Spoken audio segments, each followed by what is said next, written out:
Number 10, the Isolator. The last thing anybody wants to do after the almost 2 years we've had. Ugh.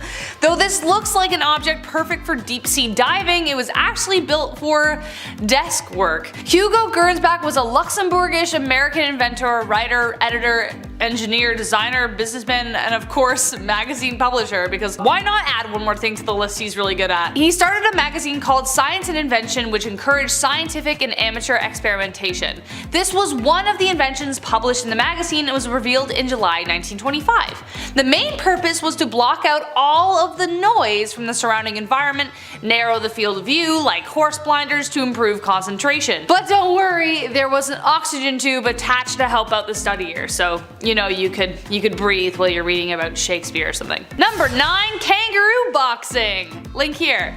This next one looks pretty self-explanatory, but also it's very confusing at the exact same time. Kangaroo boxing actually became pretty popular in the 1800s. In both Europe and the United States, clowns and professional boxers would square off against marsupials in front of herds of people. It was actually started by a university professor just like as a joke, and then it really caught on. Who they cheered for?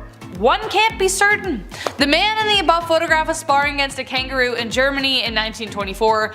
Obviously, the sport did not continue as it was considered abusive to animals who clearly had no idea why this hairless being was all up in their space and trying to beat them up. I don't understand, this is just ridiculous. Number 8, children shipped in the mail. Picture here. Sounds ridiculous, is ridiculous. But did it happen? Of course it did. However, this picture was actually staged, but this actually did happen. Imagine your sister calling you and telling you your nephew is visiting, and then minutes later the doorbell rings and your nephew is just like chilling with some packing peanuts in a cardboard box. Well, not quite. The postman had to play a kind of babysitter a bit. Shortly after package delivery, a revolutionary thing on its own, was introduced, a couple in Ohio sent their infant son to their grandmother's via postman in 1913. It cost 15 cents plus $50 insurance. Once this oddball story got out, the trend caught on. Regulations were vague about what you could and could not send via post, so why take a bus when you could take a postman? Rural townships also usually knew their postmen really well, so they'd be like, oh come on Joey, here's 15 cents, take little Timmy to my aunt's, I don't know. So they trusted them, they weren't just passing them off to strangers. However, eventually new regulations came out banning the practice. Finally, because it's just weird. Number 7, mummies for sale. Considering the frenzy that people get into when archaeologists discover a new mummy, you might be surprised to learn that this picture is actually a street merchant selling mummy merchandise of actual mummy. During the Victorian era in the 1800s, Napoleon's conquest opened the gates of Egypt to the Europeans, making mummies a really hot commodity. Like imagine somebody uncovering your aunt and going, ooh, we could sell her. Weird, right? Like 1,000 years from now? They could be purchased from street vendors, just as you see from this photo. The Euro Elite used to even have mummy unwrapping parties, which is exactly as it sounds and not what you would expect people to do with a corpse. But even weirder than that, people actually thought ground up mummies had medicinal properties. It was so popular that it even instigated a counterfeit trade to meet the massive demand for magic mummy ground stuff. What did the counterfeit trade involve? The flesh of beggars instead of mummies. All that behind one picture. Number 6, half and half. This next one actually has a kind of sad story behind it, but paints a very clear picture of the division between Catholics and Protestants, and actually just religion in general. This picture depicts 2 graves in the Netherlands, one belonging to a Protestant and the other a Catholic. In 1842, a 22-year-old Catholic noblewoman fell passionately in love with a 33-year-old commoner, a colonel in the cavalry who was also Protestant, a big no-no. Their marriage was a total scandal, but they said screw you to their peers and stayed together for 40 years. The woman's husband died in 1880, and to forever unite them, she built a grave that would forever keep them together even though they were apart by a wall. The old cemetery was strictly divided into Catholic, Protestant, and Jewish sections, so these two monuments were built so they could forever be together. Does anybody have a tissue? Number 5. Leo the Lion! Believe it or not, you've seen this lion before. In fact, you've probably seen him many times while watching your favorite films as a kid and even now. The lion in the photo is the one, the only, Leo the Lion, the majestic beast who roars the MGM logo, like the old one. Leo the Lion was the regular star of MGM since it was founded in 1924. The first MGM lion was called Slats, not Leo, and he actually didn't roar, he was just kind of like looking around. It was more like a gif. But Leo is actually the most familiar roar, like everybody knows what he sounds like. But who is the man having tea with such a lion? Well, that of course is Alfred Hitchcock, the king of thrills. This photo was taken in 1957 of the two legends posing to enjoy a hot cup of British tea. Number 4. Walter Yeo. Though the picture itself is a little disturbing, it signifies a life-changing moment for Mr. Walter Yeo and also for thousands more. This was one of the world's first plastic surgery procedures. Walter Yeo had suffered a dreadful accident while manning the guns on the HMS Warspite during World War I. He lost both his upper and lower eyelids in the event. A year later, however, he met Sir Harold Gillies, who would be considered the father of plastic surgery. His idea was to take skin from another part of Yeo's body and place it over the area in like a mask-like shape, as you can see in the photo. Dr. Gillies then went on to carry out the surgery on 5,000 injured men from June 1917 onward. And thanks to his work, thousands of people have benefited since the years of the war. Yeo himself lived until he was 70 years old. Number 3. The Dinosphere. The car of the future that really never made it there, and we can see why.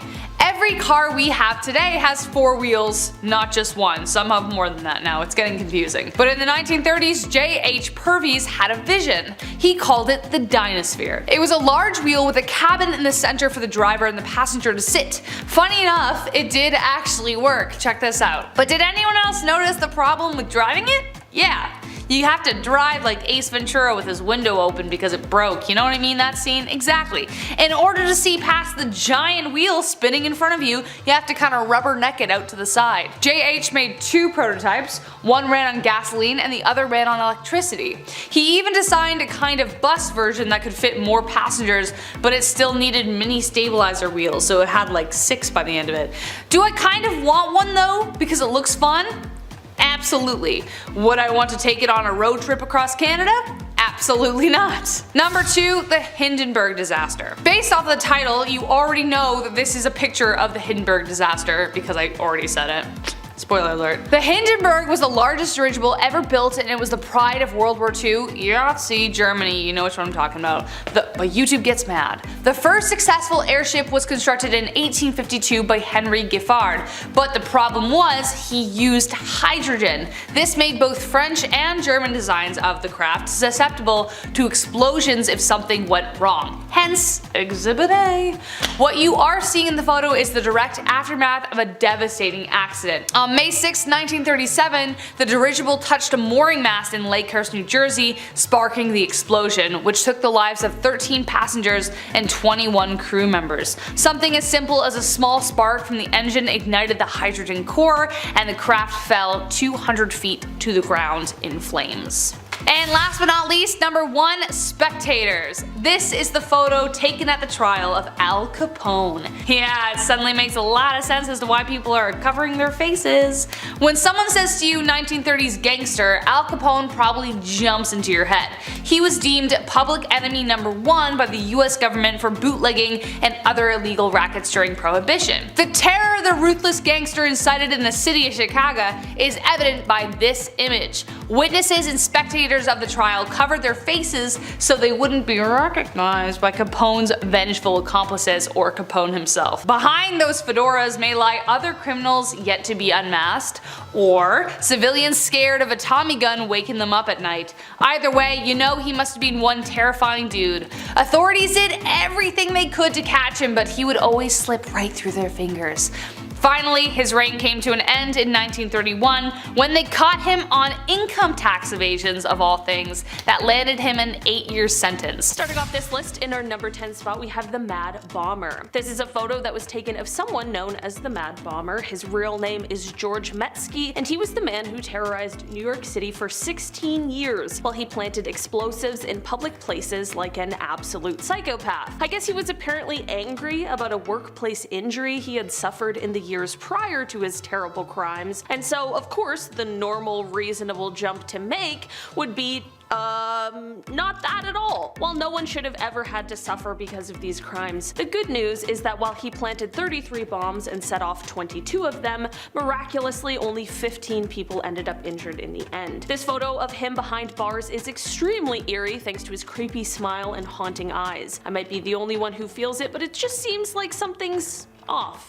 You know? In our number 9 spot today we have the Figures of the Fire. This photo is both extremely unsettling and super captivating as it shows a scene after the Great Fire at Madame Tussauds in 1925. Of course, this wax museum is famous for the extremely lifelike wax figures that are created and find their home there, so you can only imagine the aftermath of the fire. These lifelike figures with missing heads and appendages, burnt skin and hair, and just clothing in disarray. Seeing this photo for the first time without knowing the story behind it was definitely a bit of a confusing and terrifying experience. The heads on the ground really freaked me out for a full 5 seconds. As scary as it is, I'm glad to hear it's not real and just some creative casualties rather than what this photo appears to be at first. In our number 8 spot today we have the Spectre. This is a photo that was taken in England in 1963, and it became known as the Spectre of the Newby Church. That is, of course, because of the ghostly figure that can be seen in the photo. I personally am always a little suspicious of ghost photos. Some are certainly more convincing than others, but Photoshop in 1963 wasn't exactly as accessible and easy as it is now. This photo is said to have been taken by Reverend K.F. Lord inside of the Newby Church, which is located in North Yorkshire, England. Of course, I mean, like many of us are going to do, people were really skeptical of this apparition and just believed it was a well done case of double exposure, which, to be fair, is entirely possible. The Reverend continued to swear up and down, however, that the photo was not doctored, so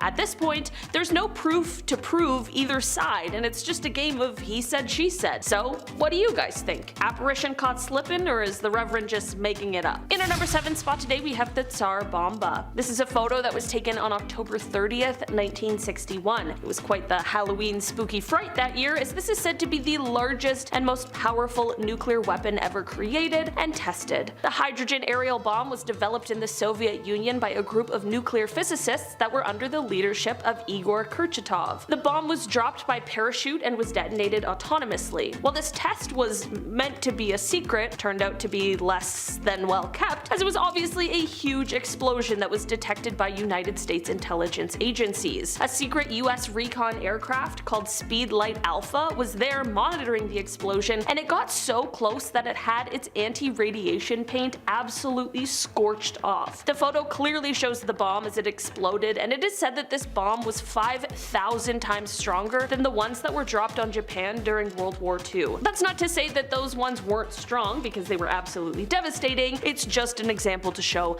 how large this one really was. In our number 6 spot today we have the Three Jacksons. On August 21st, 1934, 3 fearless acrobats known as the Three Jacksons, Charlie Smith, Jewel Waddick, and Jimmy Kerrigan, all performed a routine on the edge of the Empire State Building, which is when this photo was captured. It is said that these 3 toured as an acrobatic trio, and this stunt the photo captured was done at 1,245 feet. According to officials from the Empire State Building, it is said that this was the first time the stunt was attempted, and to this day, it has never been done again, which makes a lot of sense. While this photo is absolutely incredible and is such a testament not only to the trust that they shared but also their abilities as acrobats, I don't know who in their right mind would try to recreate this. We already have one. I think we can just all be happy with that. In our number 5 spot today we have the Gentleman of Rae. This photo shows the Gentleman of Rae, and that is not a gentleman and instead is the world's oldest surviving diving suit. It is an absolutely terrifying sight, but also an important pillar that allowed for this kind of technology to developed to what it is today. The suit dates back to the early 18th century, but it came to find its home at the Rae Museum during the 1860s after it was donated. The suit was initially designed to allow people the ability to check the hull of ships without having to bring them into dry dock. The old gentleman is made mostly of leather with pitch thread used to stitch the seams. From here, the suit is sealed with more pitch, and then to create the waterproof coat, it is covered in a mixture of mutton tallow, tar, and pitch. Of course, underwater pressure increases dramatically, and this is why there's also wooden framework in the hood in order to keep it from collapsing under the pressure. At the top of the hood there is an opening for a wooden air pipe. The air would be pumped to the diver, then it could be released from the suit through a pipe on the backside. Of course, this means that the suit wasn't completely watertight, so divers could only go under for a short period and couldn't dive very deep because there was only so much pressure the suit could take, but still, the suit was far better than having no suit at all. In our number 4 spot today we have ectoplasm. This photo is said to have been taken in 1910, and it shows a medium in the middle of a spiritual seance. I don't know about you, but a 1910 seance sounds like an absolutely terrifying time. This photo is said to be catching the moment that ectoplasm appears out of the mouth of the medium. When we're talking about the occult and the paranormal, ectoplasm is a viscous substance that exudes from a spiritual entity, or sometimes the earthbound medium who is connected to or communicating with the spirit. It is said that this substance can take the shape of a face or a hand or a complete body, and it's usually seen in a darkened room during a sort of seance, and this is the way that the paranormal can physically manifest themselves in our world. So basically, what I'm saying is that this is supposed to be the moment that an evil entity is making themselves known in our world. Thankfully, at the end of the contact with the spirit, the ectoplasm will usually disappear as it returns to the entity, so it hopefully didn't stay around long, but this photo sure is something. In our number 3 spot today we have the Isolator. There are tons of strange inventions from the past. We have entire lists and videos dedicated to the strange inventions, there's so many. And while this is one that can be added to the list of bizarre inventions, it can also be added to the list of creepy ones as well. This photo shows what was meant to be a sort of anti-distraction contraption from the 1920s. Listen, I can get easily distracted, so sometimes I need a little help, but this thing really takes it to a new level. It essentially makes it impossible for the person to look at anything other than what is directly in front of them, or breathe. It seems like a contraption that requires an oxygen tank hookup probably isn't going to be the best anti-distraction device. In fact, I think that's probably more distracting than anything. Honestly, I'm such a good procrastinator that even with this thing, I still wouldn't get my work done. Thankfully, this device didn't stick around or gain much popularity, and now it is just a terrifying relic of the past. In our number 2 spot today, we have the Great Manta. In 1933, a New York silk manufacturer named A.L. Kahn was on a nice little vacation in Florida when he honestly accidentally caught something remarkable. His anchor line, by mistake, caught onto a giant manta ray. After a struggle and several hours, Kahn was able to get this actually enormous fish ashore. This monster was somewhere between 5,000 to 6,000 pounds and was 20 feet and 5 inches in width. For reference, there are other giant manta rays, but they usually grow to be around 13 to 14 feet wide, not 20 and a half. This photo is showing a taxidermy version of the fish, which Kahn used to bring around to exhibitions to show off his accidental catch. In an article from December 10th, 1933 of the St. Louis Post-Dispatch's Sunday magazine, Kahn is quoted as saying, "Fishing is a lot of fun when you catch the fish, and sometimes it's fun even when you don't, but when the fish catches you." And finally, in our number 1 spot today we have the advertisement. This is a photo that comes to us from the time of World War II, and it shows a very terrifying kind of ad. The sign reads, "These men didn't take their Adrine," and at first I had absolutely no idea what that was. Turns out that Adrine was actually the first synthetic form of a drug which was used by the US military to fight malaria in the South Pacific during the war. It is estimated that as many as 2/3 of the troops fell ill with malaria. The sign is said to have been posted outside of a military hospital in New Guinea and was meant to serve as a warning for those who didn't take the medicine, warning that the skulls on top would be the fate that awaited them. Perhaps a little dark, but creative and likely effective nonetheless. At the very least, the ad is definitely quite clear. To start us off, it doesn't matter if I'm dead or alive, you should invite me. Number 10 is skeletal dinner guest. For my people who hate to feel discluded, you'd probably love the members of the Postmortem Club. All members were present when they held their annual breakfast meeting, including club president J.M. McAdoo, who had died the previous year. You'll see in the photo presiding president Oakley Smith, club members, and the skeleton of Mr. McAdoo gathered together for breakfast with the skeleton at the head of the table. One of the rules of the club is that each member will will his or her skeleton to it for attendance to the club despite death. They even gave him a cigarette, as you can see, because smoking can't kill you if you're a skeleton. Number 9 is human depravity at its finest, the Stanford prison experiment. University professor Philip Zimbardo's execution of a power imbalance study in a prison ended disastrously. The Stanford prison experiment commenced on August 14th of 1971 with student volunteer groups comprising of 11 guards and 10 prisoners to see how they would behave on their own inside of a fabricated prison. The goal was to assess how quickly and intensely even educated or normal people can turn into cruel or sadistic ones under the right conditions, and man was it fast. 6 days in, Philip had to call off the experiment as guards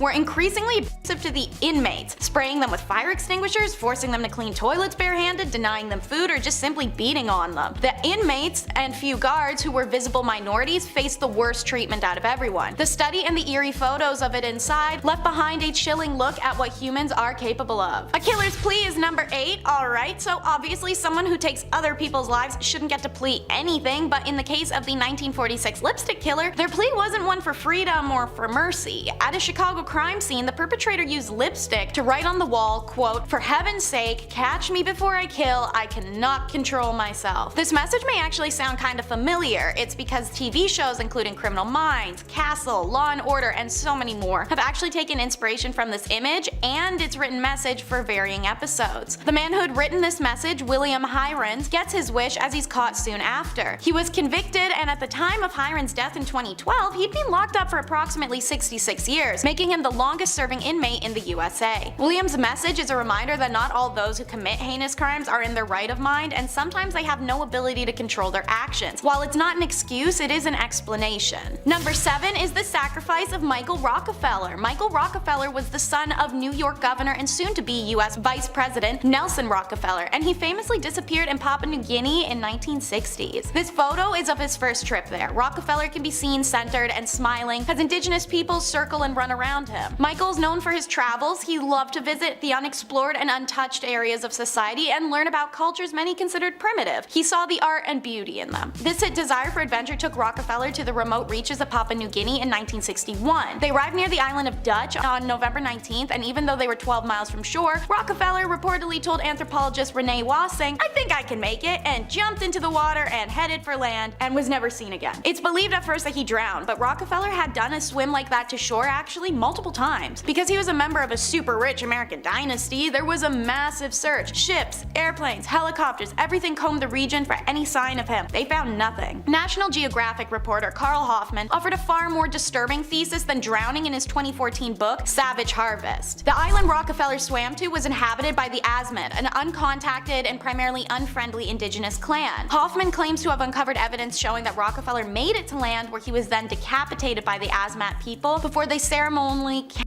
him, eating his brain and using his bones likely to make weaponry and other items. The confusing unanswered end of Rockefeller heir has since been debated, but it will always remain unsolved, sadly. Number 6 is we're leaving on a UFO. Not as catchy as a jet plane, but Marshall Applewhite was told by aliens it was a UFO indefinitely, so Marshall had been told a lot of things by the aliens, as had his wife before her passing. Affectionately self-dubbed as T and Do after the musical scales, they believed themselves to be of the highest caliber, like T and Do are on the scale. The cult these two began, Heaven's Gate, is famously recognized for the tragic mass departure members took on March 26 of 1997. It's on that day that the 39 members of the cult were convinced to consume a mixture of barbiturates and applesauce and then washed it down with vodka, as one member walked around to each poisoned person and tied bags over their heads to ensure asphyxiation. This mass taking of life was discovered days later when panicked family members of cult members hadn't heard from them. One former member went to go find his beloved wife, and well, I'm sure you can imagine what he found. ground. What was confusing for many was to find the group covered in purple shrouds with their feet sticking out. They wore Nike sneakers with the classic white swoop. They believed these wings were going to carry them to the heavens. Countless photos were taken by FBI and police, most of which have been leaked to public by now and depict this very scene that I'm describing. Confusing and devastating, this loss was international news and a reminder to always be aware of your own susceptibility to influence. Number 5 is the frozen man of Mount Everest.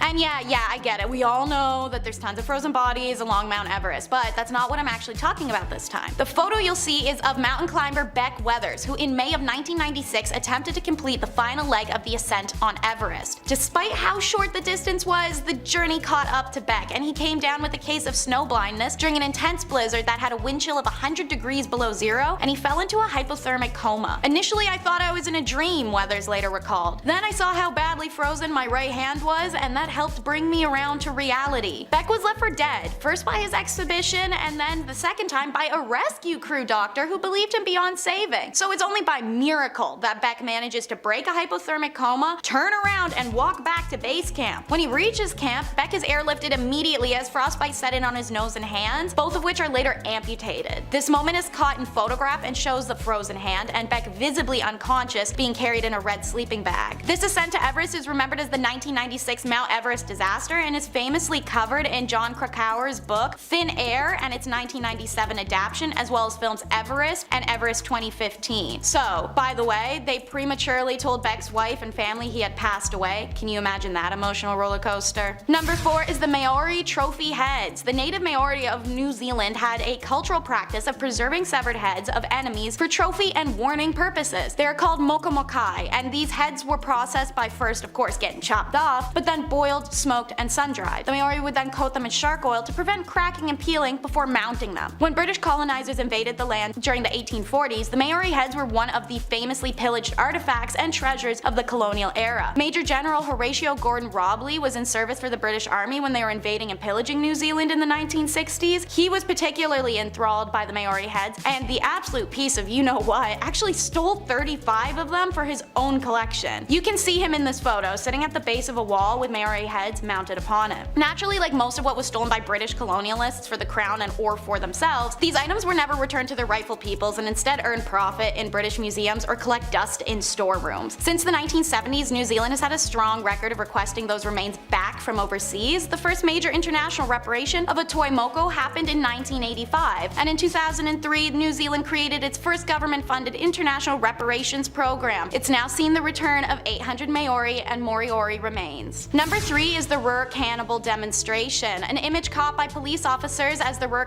himself, Joachim Kroll, reenacts one of the crimes after his capture. Kroll was very particular about how he killed, and only doing so in the same place on a few occasions and years apart. This and the fact of the number of other killers operating in the area at the time, it helped him evade capture. This killer started in 1955 and didn't stop for 2 decades until his capture. He's known to have taken 14 lives without any rhyme or reason, no preference for age, gender, race, status, everyone was on the table. Pun intended, unfortunately, as Kroll wasn't just necrophilic with the bodies, he ate them too. After taking their lives and using their bodies, he would bring home pieces to cook. He was finally caught in 1976 after police discovered intestines from one of his victims clogging the plumbing of the apartment building. Police reported that when a neighbor had asked Kroll about them and if he knew what had backed up the pipes earlier, Kroll simply replied, guts. Why the police felt the need to reenact his crime photos, I'm not sure, but the result is several photos of Kroll propped over a volunteer in the park, looking full of ecstasy and primal delight that'll send a shiver down your spine. Number 2 is the tragic death of cosmonaut Vladimir Komarov. So, imagine knowing you're going to die but still walking aboard. That is what the Soviet astronaut Vladimir did on April 23, 1967. The craft had shown countless issues and flaws during testing to an extent where it wasn't even just Vladimir who knew this was going to happen. It was everyone working the project. So why did it go forward despite clear danger? No one was willing to back out and risk the fury or disappointment of the Soviet high command, so Vladimir could have backed out himself, but it would have doomed the next astronaut to be put on the project, who happened to be his close friend, Yuri Gagarin. So he was assigned to the mission, and he decided he would do it and spare anyone else. Upon re-entry to Earth, the tragedy happens. The craft's parachute fails, and the Soyuz craft hurtled to Earth at at unthinkable speeds, burning Vladimir alive inside. Photos of the craft were taken after its impact, showing a horrific scene of melted plastics, metal, and char. He became the first human to ever die in spaceflight, and Vladimir himself was so confident this would be the case that he asked for an open casket funeral that'd force his superiors to see what they'd done to him. And so the second famous photo of this incident is taken, Vladimir's superiors standing over the mangled bunch of melted and charred human bones with nauseated horror in their gaze. And so, in at number 1 is what's considered the creepiest photo ever taken by the internet. Broken Blanche Monier. This is a real-life horror story. Blanche is born in 1849 and starts life living lavishly and beloved in her prominent French family home, ingrained with ideas of Prince Charming and happily ever afters. She remains unmarried into her 20s, however, and searches desperately for her true love so she may move away from her domineering mother. It's in 1874 that her wish is granted, and she meets an older man of status and intends to marry him. But Mama disagrees, and she's not feeling he's suitable and she needs someone else. Blanche is furious. He can support her, he's high class, a lawyer, that's everything her mother demanded she finds, and she finally found it. Blanche finally put her foot down against her mother, and her mother makes her regret it for decades to come. Blanche is locked away in the attic closet. There are no windows and only a hay mattress. Once a day, her mother would cram dinner scraps under the doorway for her to eat. Blanche's mother reminds her every day that if she gives up on her betrothed, she would free Blanche. Blanche refuses every time, even after her fiance, unbeknownst to her, passes away in 1885 while she's still imprisoned. It wouldn't have mattered, however. The public had been told by her mother that Blanche had been dead since she locked her away in 1874, so everyone just thought that was the case. Blanche, meanwhile, survived 16 years in this closet until an anonymous note to police by a maid forces authorities to search the home. They find Blanche, now middle-aged, malnourished, covered in sores and fecal matter, surrounded by vermin and rot. This moment is caught on film by police. You'll see Blanche sitting on her bed, an excited yet lost expression on her face. Her mother and brother were both charged, and her mother very quickly and deservedly dies in prison, while her brother manages to appeal and escape justice. Blanche is left a shell of a person from 16 years of solitary and dark confinement. She spent the rest of her life in a psychiatric care at one of the state's best hospitals, the sole heir to her mother's precious fortune and status. Kicking off our list at number 10,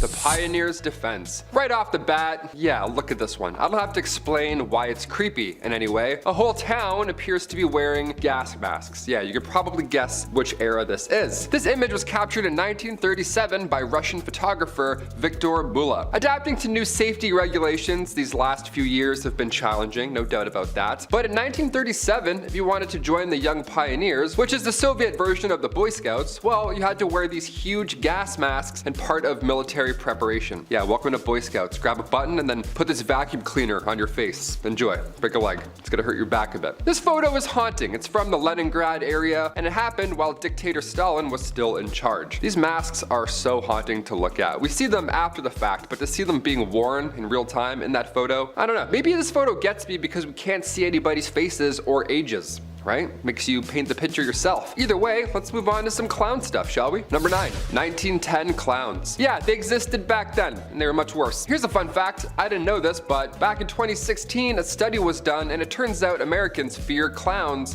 more than they fear death. Mind you, this was at the height of the clown craze back in America, but a poll was conducted by the Morning Consult in 2016, and it shows that 42% of Americans said they were in some capacity afraid of clowns. 42%. So if this is you, you may want to skip to the next one. I'll beat you there, no problem. This photo is from 1910, and it appears to be a jolly good time, right? 2 clowns for the price of 1. Nice, what a great deal. Let's go. Now what's terrifying about this photo, I'll admit, is that the clown on the right is much larger than the clown on the left. If you have a fear of giants, well, you're screwed here, really. Nowhere you can go. Just a tall clown and a little clown. There's clowns everywhere. I don't like clowns. Number 8, Analise Mikel. If you've seen or heard of the 2005 horror film The Exorcism of Emily Rose, this one here should ring a bell. This is the OG photo. How scary is that? Analise Mikel was a devout Catholic living a normal life with her parents in Germany. This was back in the late 1960s, but seemingly out of nowhere, she began to black out before showing strange behaviors. And when I say strange behaviors, I mean she would hallucinate and eat spiders. Stuff like that. Yeah, it was pretty scary. It was also extremely unhealthy, but ultimately Analise claimed to be possessed by the devil, and her parents soon had to agree. Cut to 67 exorcisms later, Analise sadly died of malnutrition at age 23 in 1976. And like I mentioned at the start of this point, her story was so widely known and shocking that it eventually inspired the 2005 horror film The Exorcism of Emily Rose, which I have seen, and it is very scary. All real. turns out. Sleep in fear. Number 7.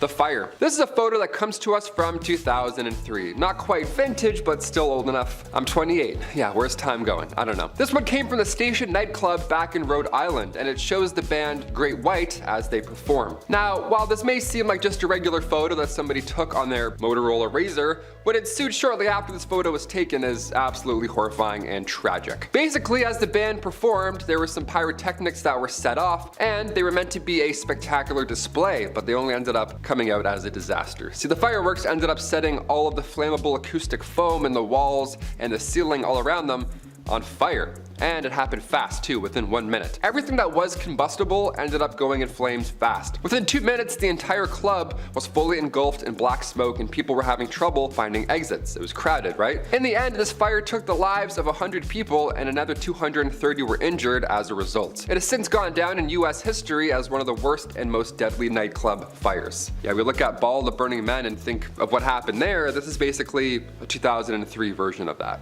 More people, more flammable stuff, more pyrotechnics, and unfortunately, more deaths. Number 6, the Titanic. We all know the story of the Titanic. I mean, Olivia hasn't seen the movie, but we'll get to that later. It's one of the most famous in history, and this photo comes from just before that historic iceberg encounter. On April 10th, 1912, the Titanic set sail on its maiden voyage, heading from Southampton over to New York City.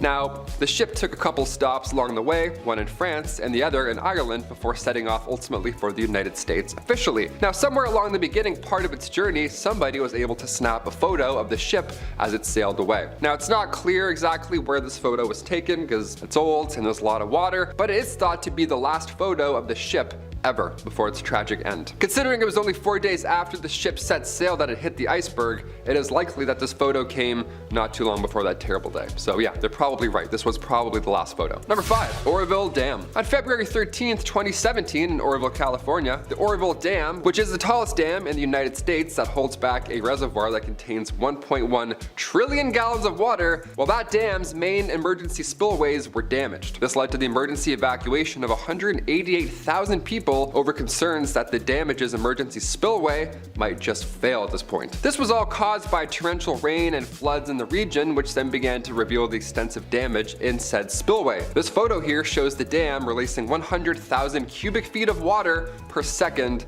into the main spillway. This is a feat of engineering, if anything. Now, luckily, a major disaster was avoided in the situation because of quick action by those responsible, but to see it unfold and to see how fierce it is, I don't like water, or pressure, or dams, or history. Let's move on. Number 4, the lipstick killer. This is a photo that comes to us from December 10th, 1945. Now, if looking at this image gives you a weird shudder or chill down your spine, you got instincts. Nice. You've heard about this in some way, or yeah, you read the title. You know it's some bad stuff coming. This was written by a terrible person known as the lipstick killer. This photo is an image of a note that he left written on the wall at one of his crime scenes. Now, the photo comes from the apartment of Frances Brown, as just before he wrote this message, he, as you would have guessed, took her life, sadly. After this message was left, he ended up taking the life of another person because he was finally caught by police 6 months later. The message, put in the photo, reads, "For heaven's sake, catch me before I kill more. I cannot control myself." Yeah, the lipstick killer wrote that.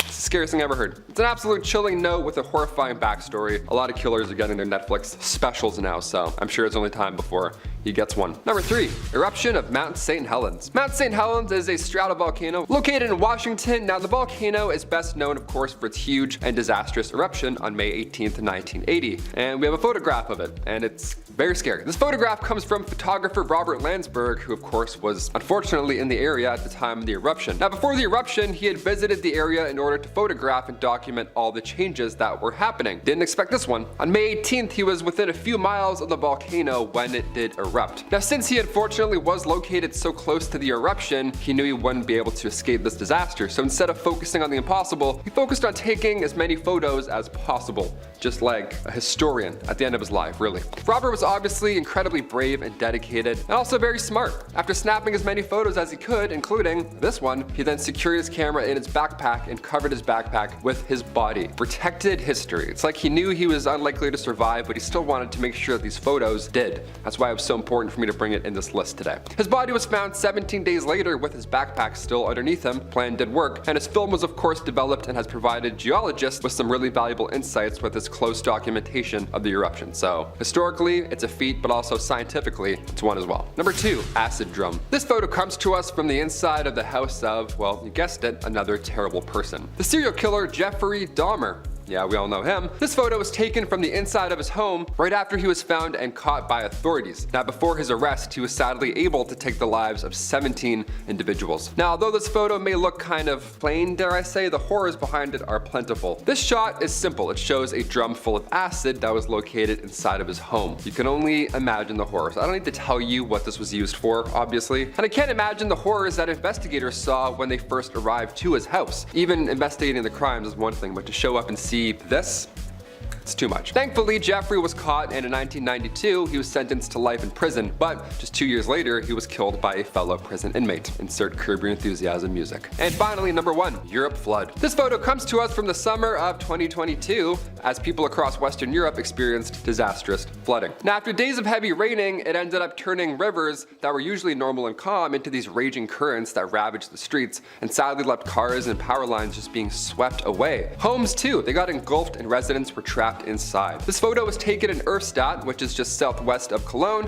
and it shows how a bunch of houses collapsed due to subsidence, which is the sun sinking of the ground surface below. Now, unfortunately, these floods caused many people to lose their lives, mostly in Germany, but these were sadly dozens of people in Belgium as well, pretty much everywhere. Bigger than we thought initially, all of which was an absolute tragedy. Rescue workers worked tirelessly to help as many people as possible escape this terrible situation. I couldn't even imagine responding to this, let alone being caught up in it. It's terrible. Those are the top 10 most unsettling vintage photos forbidden to the public. If you have any other ideas and stuff, comment down below. There's a lot of photos of horrible eras out there, and I'll find them. My history is very grim, thanks to you. First up is captured in a card. Alrighty, so you see this basketball card here. So centered, we've got Mark Jackson back in '89 playing a Knicks game. But over here in the far left background, we have familiar faces of Lyle and Eric Mendez. In 1990, the Mark Jackson NBA Hoops card went into circulation, a year after the two Mendez brothers depicted in the background killed their parents for life insurance in August of 1989. The brothers claimed a massive payout that allowed them to live a luxurious lifestyle, spending money on expensive watches, clothes, and cars. Among the items that they bought were tickets to a basketball game at Madison Square Garden, where they would eventually be immortalized on an NBA card. To make it a little creepier, logistically, this moment captured would have been between when they killed their parents and when they were arrested. Speaking of sports, there's such a thing as the wrong time to cheer, which is our next photo. See, this is Mike Hawthorne and Ivor Bueb celebrating with champagne after winning the 24H Le Mans. Look at the revelry and the glory between these men. Those around them have a completely different vibe, however. We've got an arrangement of meme expressions going on here. Homeboy in the back holding the book is giving a hell of a judgmental side eye, and we have a signature auntie are you serious expression going on. See, while these men are ecstatically celebrating their win, what isn't captured in this photo was that the raceway was covered in ambulances and fire trucks. Hawthorne had driven an opponent off the track, and the resulting accident killed 84 people, most of which were spectators. Videos of this event on YouTube are kinda insane to watch, not even because of the crash or the arrogance of the winners, but the announcer is so painfully cheery it's out of place, using an old-timely projection system to shout, "Oh, women and children are dying, whole families are wiped out, but most of the finishing cars were British, a fine achievement in this abhorrent tragedy." It feels like a fever dream. Mountain climb to heaven is next, because if you climb Mount Everest, let's be realistic, all you're doing is making your inevitable trip to heaven a little shorter of a distance upwards, giving yourself and the creator a little shortcut, you know? Alright, so this photo has the same visual quality as some loosely scattered cat litter, but I'm sure you can make out that we've got these silly little tents here. Man, look how far tents have come.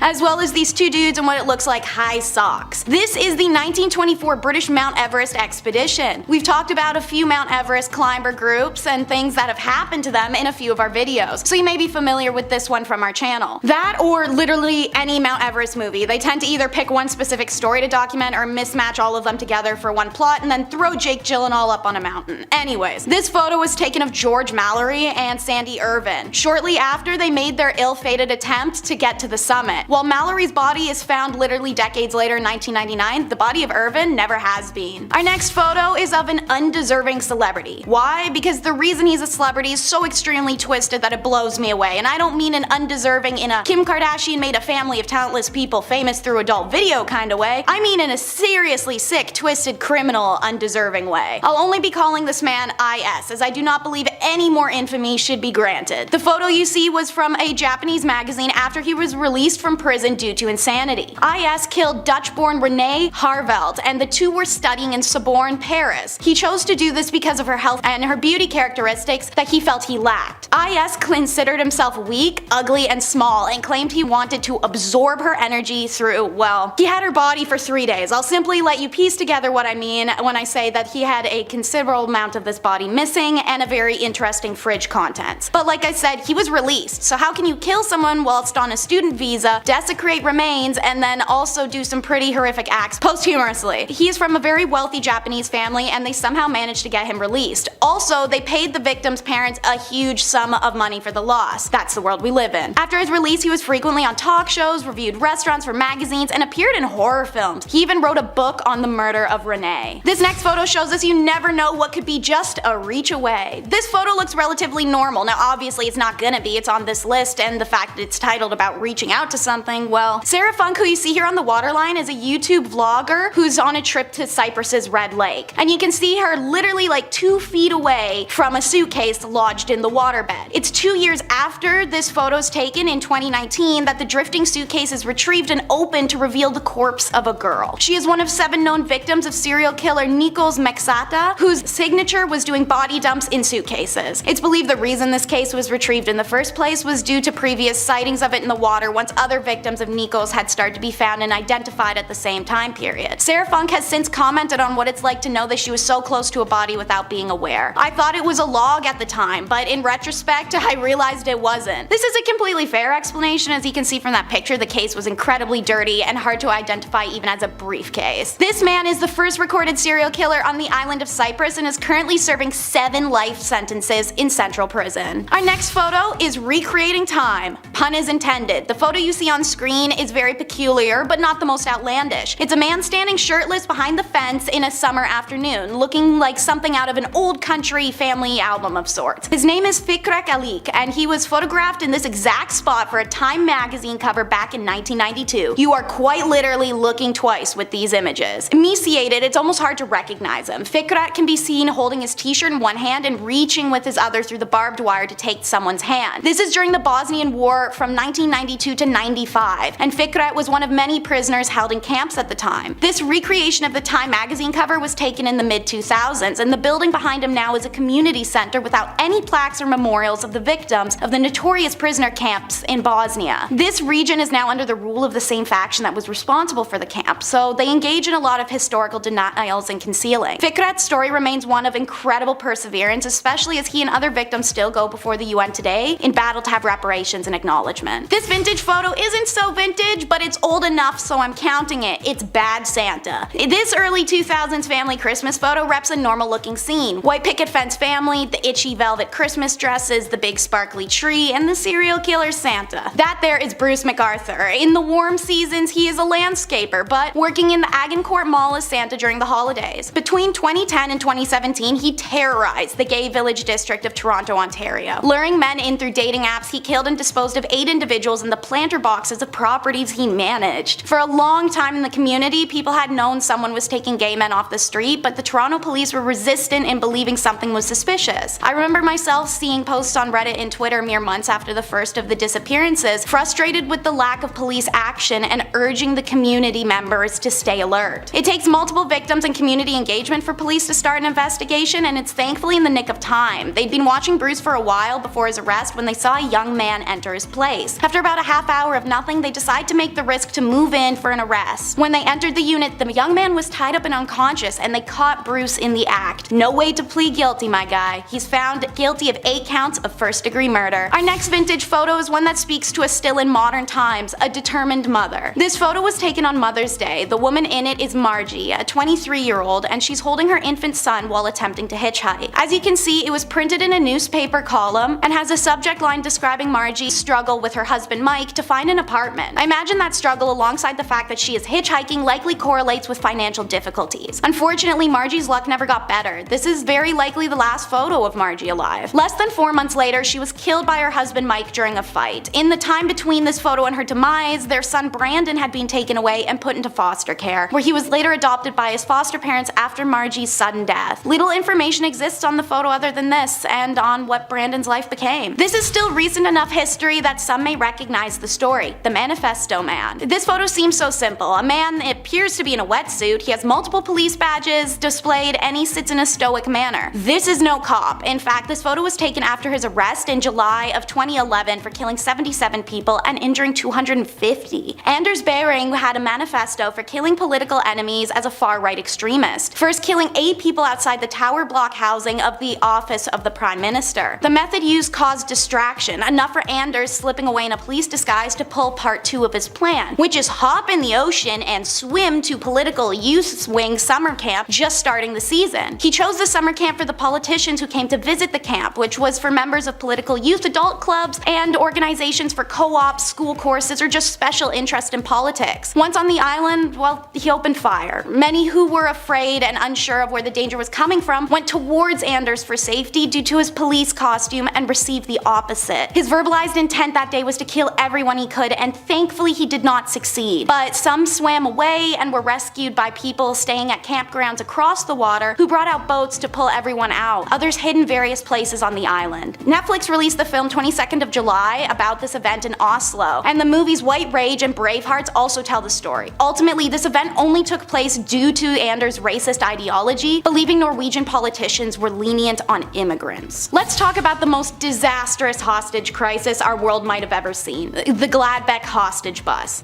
The 1988 crisis in Gladbeck, Germany was the kind of disaster you don't see often. In this photo, you'll see a robber left and a hostage right, taken on the last day of the situation. Day 1, 2 dudes rob a bank and take some hostages. They demand a getaway car and took 2 hostages and then stopped for one of the robber's sisters casually on the way, as reporters follow. Day 2, the same robbers hijack a bus with 32 passengers. Whilst holding out in the bus, they allow reporters some entry to interview them. One robber even came outside the bus for an interview like an MTV Cribs situation, but with hostages. The robbers state that their stance is that they don't care what happens because they'd simply take their own lives anyway if it all went wrong. Obviously, this is a sign for police to maybe, I don't know, handle with a lot of caution. And like tossing stones at glass houses, caution was non-existent. When the robbers take off in the bus, once again followed by police and reporters just doing nothing, the robber's sister is arrested by police at the first gas station they stop at. Her arrest causes the robbers to lash out and kill a hostage, so the police release her and go back to doing nothing. After this, the road trip crosses jurisdictions into Netherlands. The Dutch police are now involved, and they demand the release of any young hostages on board with the promise of a BMW in return. The robbers took 2 hostages with them in the BMW and drove back to Germany. Later on, they were surrounded by a lot of media reporters who took a lot of pictures of the scene, which can be found in Google. That is where our photo of the hostage and the robber was taken. Finally, the German police, after days of this, make a move that isn't just following the robbers like a lost puppy. They rammed the hostage car, causing a crash. One of the hostages flees off the highway as police and robbers engage their firearms. The woman in our photo, Silke Bischoff, is sadly caught in the crossfire. The driving robber said later in an interview that the bullets came from a policeman, but the German police denies that and says that the bullets came from the robbers and hit the hostage. No matter what, the one thing I can say about this whole story is what the f was anyone trying to accomplish here? Number 10, the Cube. Alright, Transformers fans, let's do this. I feel like we're hearing more about these things like UFOs or UAPs, whatever you want to call them now. I feel like we're hearing about them now more than ever. So, why not kick this weird list off with something off-world? We have to include some alien cover-ups, right? It's me, it's Taylor, why not? I figured that I'd find one that's also not too well known. We haven't seen this one,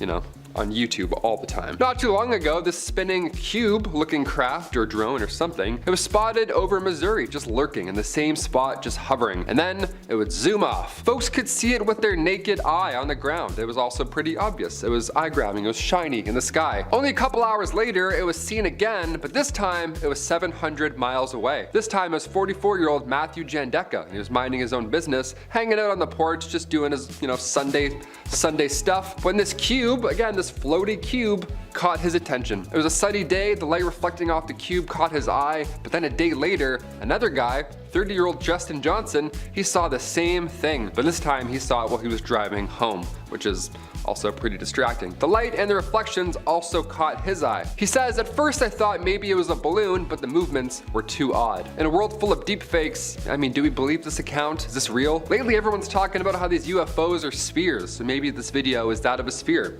not a cube. That's cool. I love teaching geometric shapes via alien aircraft. I'm like, this is a triangle. We saw this one in the Navy, and we saw this cube in the sky. Number 9, Amityville Photo. Okay, we'll go less UFOs, more ghosts. One M. Night Shyamalan theme to the other. Here we go. This photo was taken inside the actual Amityville house back in 1976. It's a young man, it appears, with glowing white eyes. How comforting is that? Pretty hard to miss there. He's got the glowing.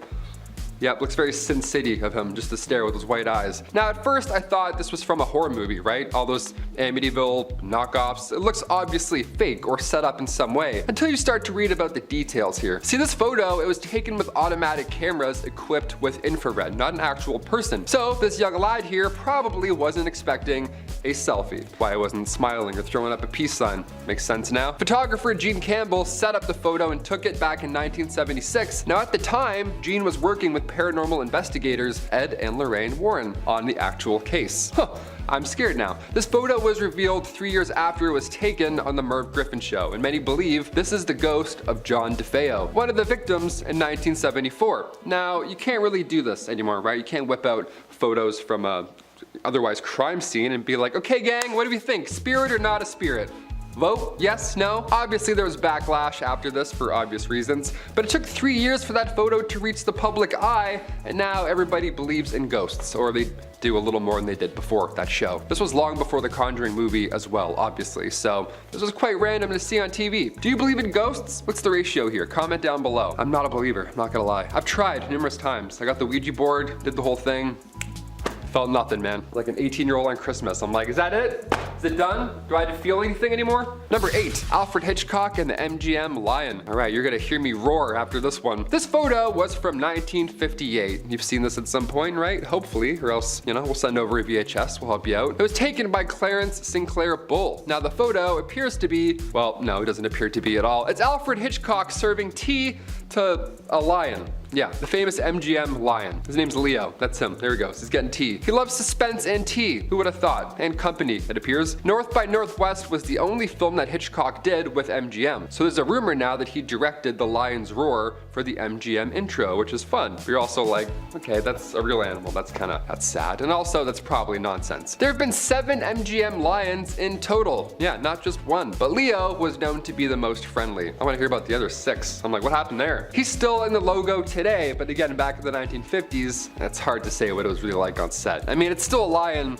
being held down for a photo, so probably wasn't a friendly vibe for that fella. Number 7, Gloria Steinem. Oh, here we go, a scandalous one. Back in 1963, the Playboy Club in New York City was booming. It was one of Hugh Hefner's greatest accomplishments at the time. This club was the talk of the town. That is until Gloria Steinem came in and started reporting some stuff. Gloria was a feminist writer. She's an icon. She created Miss Magazine back in 1972, but her career began much earlier, around the 60s. See, she got a job as one of these Playboy bunnies, you know, must be a comfortable getup. And she worked at the club undercover, secretly taking note on how this key holders only establishment was operating, right? Cool, what's going on here? What's the big scoop here? The staff were these young women, these beautiful young women, these bunnies. They had to wear the black bodysuits, the puffy white tails, the whole getup, and at age 28, Gloria worked undercover there for 3 weeks straight. And the piece she released after, appropriately titled A Bunny's Tale, great title, by the way, she nailed that one. It got so much attention that it kickstarted her freelance career and also made her a feminist icon. This photo of Gloria undercover shows you the comfortable work outfits she had to endure just to get the story out. Yeah, doesn't look like she had her non-slips on there. That's a write-up in my books. In a collection of her writings, Gloria reflects on the undercover piece, saying that it now has outlived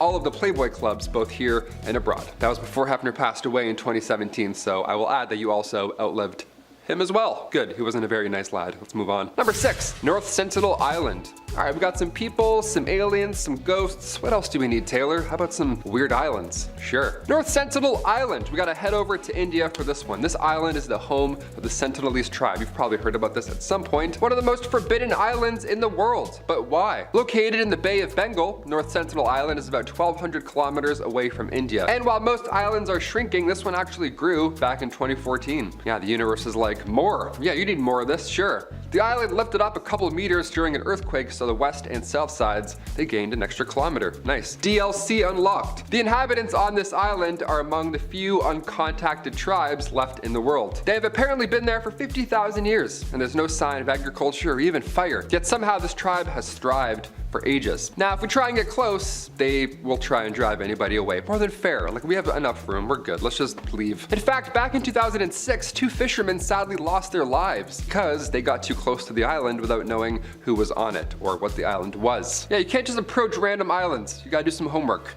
That's why I'm here. Number 5, Lasc Cave. If you didn't visit this cave back in 1963 or sooner, well, you lost your chance because, well, humans ruin everything. Now we can't even see ancient art anymore because, well, it's too many of us. The Lasc Cave system is now a World Heritage Site in France, but once it was a booming tourist attraction. These cave paintings, see, they're 17,300 years old. They're quite ancient. We can't really touch them. You can't have someone write Steve was here on it. Can't do that. Paintings that depict cattle, bison, stags, you name it. They're beautiful. They're complex, and of course, like I said, they're extremely old. So old, in fact, that the cave was closed to the public forever in 1963 after it declared human presence wasn't healthy for the art. Yeah, our dirty coffee breath would eventually cause this art to fade away, so we had to hold our breath. We gotta leave. We gotta close it off. There we go. Plus, I'm sure somebody would have snuck in with a Sharpie by now and ruined it. You know what I mean? Or like graffiti. It would have been gone by now. You know it. 7,000-year-old paintings. Yeah, protect these for another 17,000 years, please. Number 4, Surtsey Island. Another fun island. Another weird story. Here we go. When it comes to new things in life, it's pretty rare that we get a new island, right? Especially on our planet when we're losing things and melting. How lucky are we? Sure. We're even luckier that Disney didn't build a resort here first, because now scientists, now they get a chance to study what an island looks like without human interaction. That's a fun little project to focus on in the future. That's cool. It's pretty cool. It's weird and scary, but it's cool, I guess. Yeah, I'm kind of nervous. I don't know. Surtsey Island in Iceland, as of right now, it's only open to a few scientists and geologists. Everybody else, beat it. Go find your own island. Get out of here. It was born from a volcanic eruption back in 1963, and scientists, they have one rule on this island. Don't talk about Fight Club. And the second rule is no seeds. Yeah, no life. No chance at life at all. Choose something else. Anything else, please. One guy accidentally pooped out a tomato seed and he almost ruined the whole operation. Guy almost ruined this entire plan. What a stressful job. It's so eerie to see the oldest human history and then immediately after see a new island where humans are forbidden. It's like, we're not allowed to go and be places anymore. I'm kind of, that's not great. What are we doing here? I'm just breathing on things? I can't take a shit on this island? Number 3, Spaceman. Look, we've all been photobombed before. It's a blessing in disguise. You look back at prom photos, some dude's trying to do a moonwalk in between, his face is like melting this way. It's great. You're like, classic Jeff. It's the best. But when Jim Templeton took a photo of his daughter in a otherwise empty marsh long before Photoshop existed, and yet somehow there appears to be an astronaut in the background, well, that's not very fun, is it? That's a little bit concerning. Jim assures us that nobody was around when this photo was taken, which I of course believe, because why would you put your kid in a photo with whatever that is? That's no thank you. It's not a weird, we're not gonna go and talk to that guy. Also, the fact that this man looks like he's from space, that ought to do it. That makes him more weird and believable. What are we looking at right now? I have no idea. Kodak even got involved in the story, like Kodak. Not Kodak Black, like the company. They got involved. They confirmed this photo was not tampered with. Yeah, and that's Kodak, right? They don't lie about anything. Spider-Man leak, Kodak's like, nah, it's Andrew Garfield. Don't listen to that. So authentic. Can confirm. Number 2, nursing home spirit. This photo was taken from a nursing home resident the same night that another resident had passed away, which is an odd thing to do, just set up a camera thing right after, like, just in case, maybe we'll catch one. Well, they did. This was back in 2015, and that night they heard a door open and close, but there were no visitors allowed at the time, so, some Kodak was coming into the picture at this point. So now there's a great amount of people who think that this image is one of two things. It's either the spirit of the resident that passed away, or it's the Grim Reaper. Yeah, the door opening and closing. People think that was the Grim Reaper coming in and then leaving. which is so scary. How long was he in there? Was it like 46 seconds, 4 minutes? How long does this guy operate? Is he quick? Is it like bussing tables? Is he just like, all right, let's do this? Is he like Santa Claus? I feel like he's like Santa Claus. A few comments were also saying that it's comforting, this photo, to know that in the end you aren't alone, that you have someone assisting you to the afterlife. No, I'm good. I'd rather die alone than have whatever that is break into my home and closing open doors. I'm good. And finally, number 1, the Battle of Los Angeles, or lack thereof. We'll see. I don't know. This is a weird one. Of course, we have to end on one of the most unspeakable battles, photos, whatever you want to call it, of all time. The Battle of Los Angeles, otherwise known as the Great Los Angeles Air Raid, happened during World War II, right at the end of February 1942. Now, this event, first of all, took place only a few months after the Pearl Harbor attack, so I'll admit everyone's a little on edge. We're a little stressed out, we've got some hands hovering over some buttons, we're a little nervous. Sure. Something like 25 enemy aircraft was apparently spotted flying over Los Angeles in the late hours of February 24th. So air raids then went off, blackouts were put in effect. This was not a drill, right? Or was it? What was this? This thing was getting lit up in the sky. Around 1,400 shells were blasted off and 2 people had a heart attack. That's how loud it was. In total, 5 people ended up dying from this retaliation, and apparently it was a false alarm. Although many now believe that it was UFOs or aliens, and that's why we were launching stuff at it. A press conference was held by the Secretary of the Navy, Frank Knox, and he called the incident war nerves. People have heart attacks. He's like, oops, I was nervous, my bad, slipped. Little quick reaction there. Starting off this list in our number 10 spot, we have the eruption of Mount St Helens. Mount St Helens is a stratovolcano located in Skamania County, Washington. This volcano is best known for its huge and disastrous eruption on May 18th, 1980. This photograph comes from photographer Robert Landsberg, who of course was in the area at the time of the eruption. Before the eruption, he had visited the area in order to photograph and document all of the changes that were happening. On May 18th, he was within a few miles of the volcano when it erupted. Since he unfortunately was located so close to the explosion, he knew he would be unable to escape this disaster, so instead of focusing on the impossible, he focused on taking as many pictures as possible. Robert was obviously incredibly brave and dedicated, but also very smart. After snapping as many photos as he could, including this one, he then secured his camera in his backpack and covered his backpack with his body. He knew he was unlikely to survive, but wanted to make sure that these photos did. His body was found 17 days later with his backpack still underneath him. His film was of course developed and has provided geologists with some really valuable insights with his close documentation of the eruption. In our number 9 spot today, we have the core. This photo shows a physicist named Harold Agnew, and while this looks like a relatively normal, non-threatening photo, what he has in his hand is truly devastating. Harold is holding the nuclear core of what was nicknamed the Fat Man atomic bomb.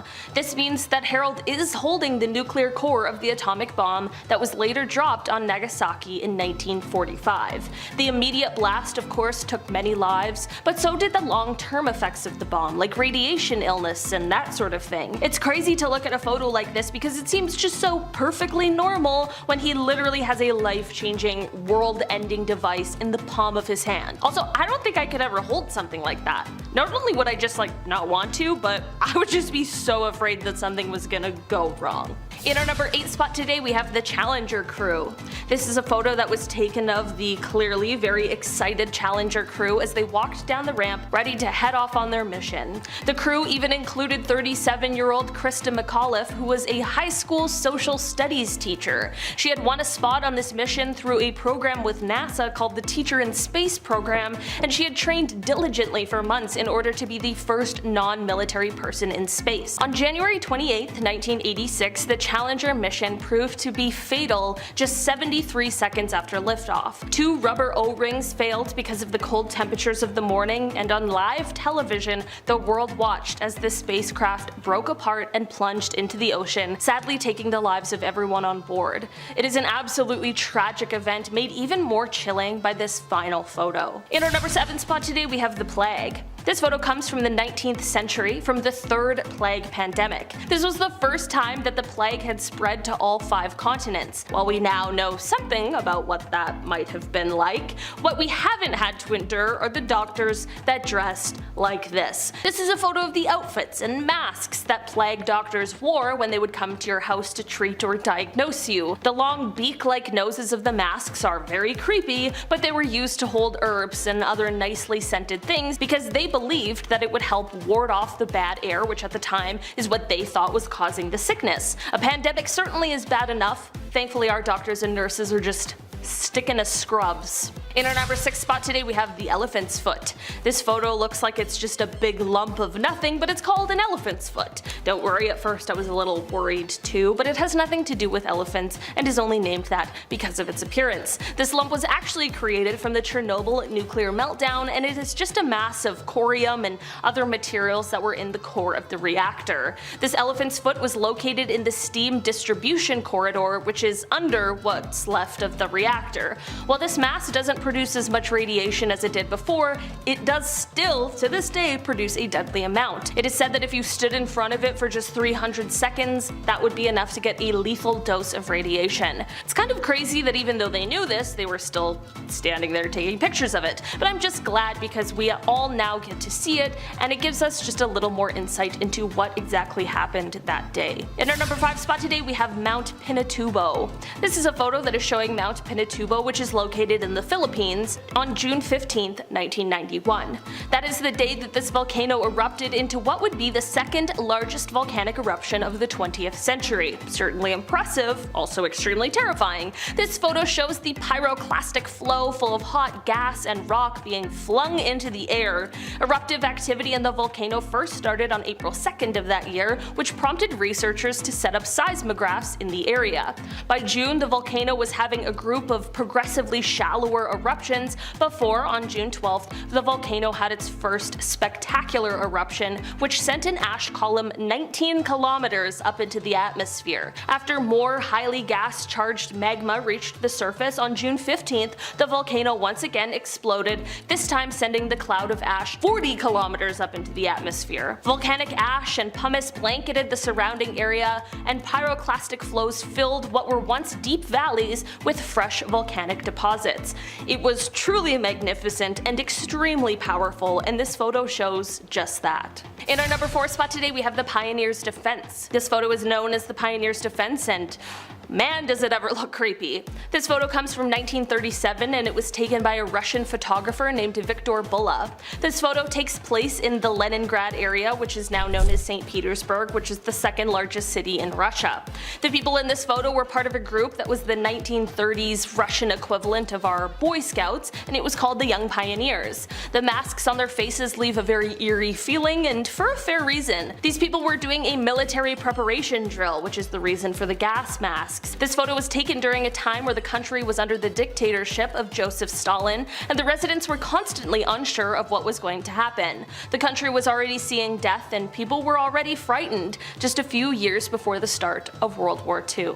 In our number 3 spot today we have the lipstick. This is a photo that comes to us from December 10th, 1945. If looking at this image gives you a shudder down your spine, that absolutely makes sense, as it was written by a terrible person known as the Lipstick Killer. This photo is an image of a note he left written on the wall at one of his crime scenes. The photo comes from the apartment of Frances Brown, as just before he wrote this message, he took her life. After this message was left, he ended up taking the life of one other person before he was finally caught by police 6 months later. The message scrawled in the photo reads, quote, "For heaven's sake, catch me before I kill more. I cannot control myself." It is an absolutely chilling note with a horrifying backstory. In our number 2 spot today we have the acid drum.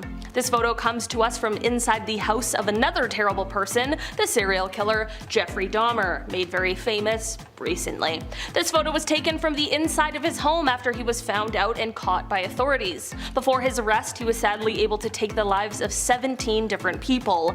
Although this photo might look kind of plain, the horrors are plentiful. This shot shows a drum full of acid that was located inside of his home. Probably don't really need to tell you what it was used for. I can't imagine the horrors investigators saw when they entered his home, and even previous to that as they investigated his crimes. Thankfully, Jeffrey was caught, and in 1992 he was sentenced to life in prison, but just 2 years later he was killed by a fellow prison inmate. In our number 1 spot today, we have the Dyatlov Pass incident. If you have never heard of the Dyatlov Pass incident, you better buckle in because it is so terrifying. This photo was taken in February of 1959 as 9 young Soviet hikers sent out to trek through the Ural Mountains. They had set up a camp, and sometime during the night, something happened that made them cut their way out of the tent and all flee the site.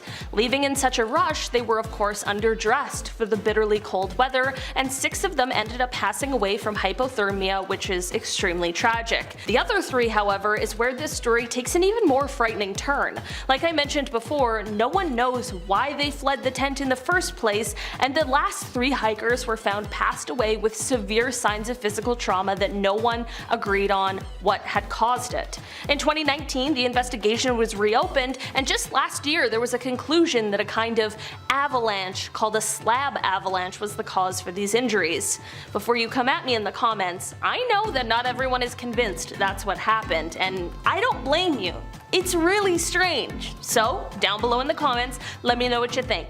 Let's solve this mystery once and for all together in the YouTube comments. Regardless of what happened, this whole incident was of course very tragic, but the mystery behind it definitely takes it to a very spooky place. Starting off in our number 10 spot, we have the burst of joy. You might be looking at this photo wondering how this extremely joyous photo could hold any dark secrets. Well, this photo won a Pulitzer Prize, and for a very good reason. The photo was captured by Slava Vedder on March 17, 1973 at the Travis Air Force Base in California. The photo shows United States Air Force Lieutenant Colonel Robert L. Sturm and his family. This was taken as he was being reunited with his family after 5 years of being held as a prisoner of war in North Vietnam. On October 27, 1967, he was leading a flight of F-105s when he was shot down over Hanoi and held captive until March 14, 1973. I can't imagine what this must have been like for his family, because there was a chance that he could have not come home at all. The girl with her arms wide open is his daughter, but the looks on all of their faces truly captures the pure joy that they are all feeling. In our number 9 spot today, we have the reflecting pool. This is one of the creepiest or chilling images ever taken. It depicts a young girl in a graveyard who is looking down at her reflection in a pond. Okay, maybe a little eerie, but not exactly chilling. What really makes this photo what it is, however, is that there are seemingly 2 reflections looking back up at the little girl. No one knows who the girl is, where she is, or when this photo was taken, but it is estimated to have come from somewhere around the early 1900s. The photo was analyzed, and it has been said that it is unaltered or edited. Who knows how this photo was possible? Maybe there was some sort of invisible entity standing beside her that we could only see in the reflection, like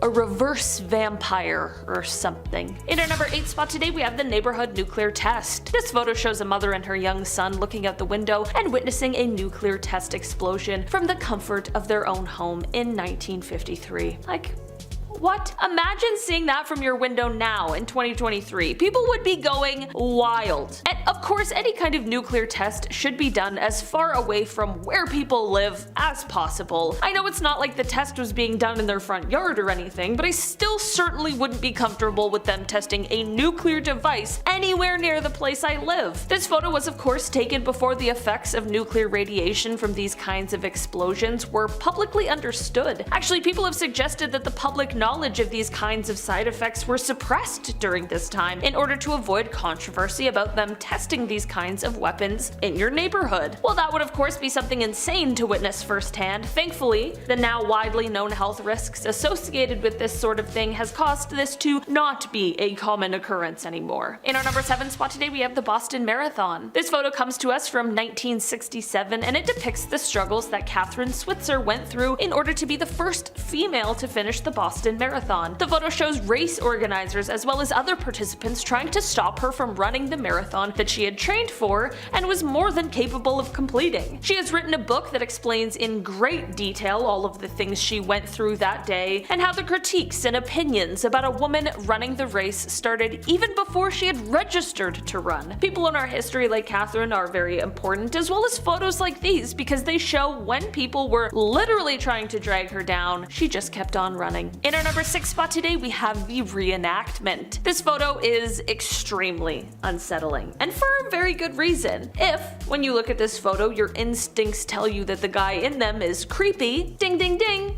you're right. This is a photo that features the German serial killer Joachim Kroll. He is known for taking the lives of 14 people, all varying in age, and he is also known for consuming parts of their flesh. This monster was caught in 1976, and he was discovered when police found out that he had been clogging the plumbing in his apartment with the remains of one of his victims. How gruesome is that? This photo was taken shortly after he was caught and arrested, and what you're seeing is Kroll reenacting one of his crimes for the police. I get goosebumps just thinking about that. I couldn't imagine being there or being the police officer that he's on top of. Talk about terrifying. I'm just glad that they caught him and got him off the street. In our number 5 spot today, we have the Stanley Hotel. This is a photo of the Stanley Hotel, which is the hotel that inspired the famous Stephen King novel, The Shining. This hotel was under construction in the early 1900s and saw a fateful day in 1911. There was an unexplained explosion that happened in room 217. In the explosion, a chambermaid was seriously injured, but she did end up surviving and she actually returned to work. A few years later, she passed away, and ever since her passing, there have been tons of guests who swear that they saw her ghost. Guests have said that they have seen her around the halls of the hotel, but the place that gets the most paranormal activity is, of course,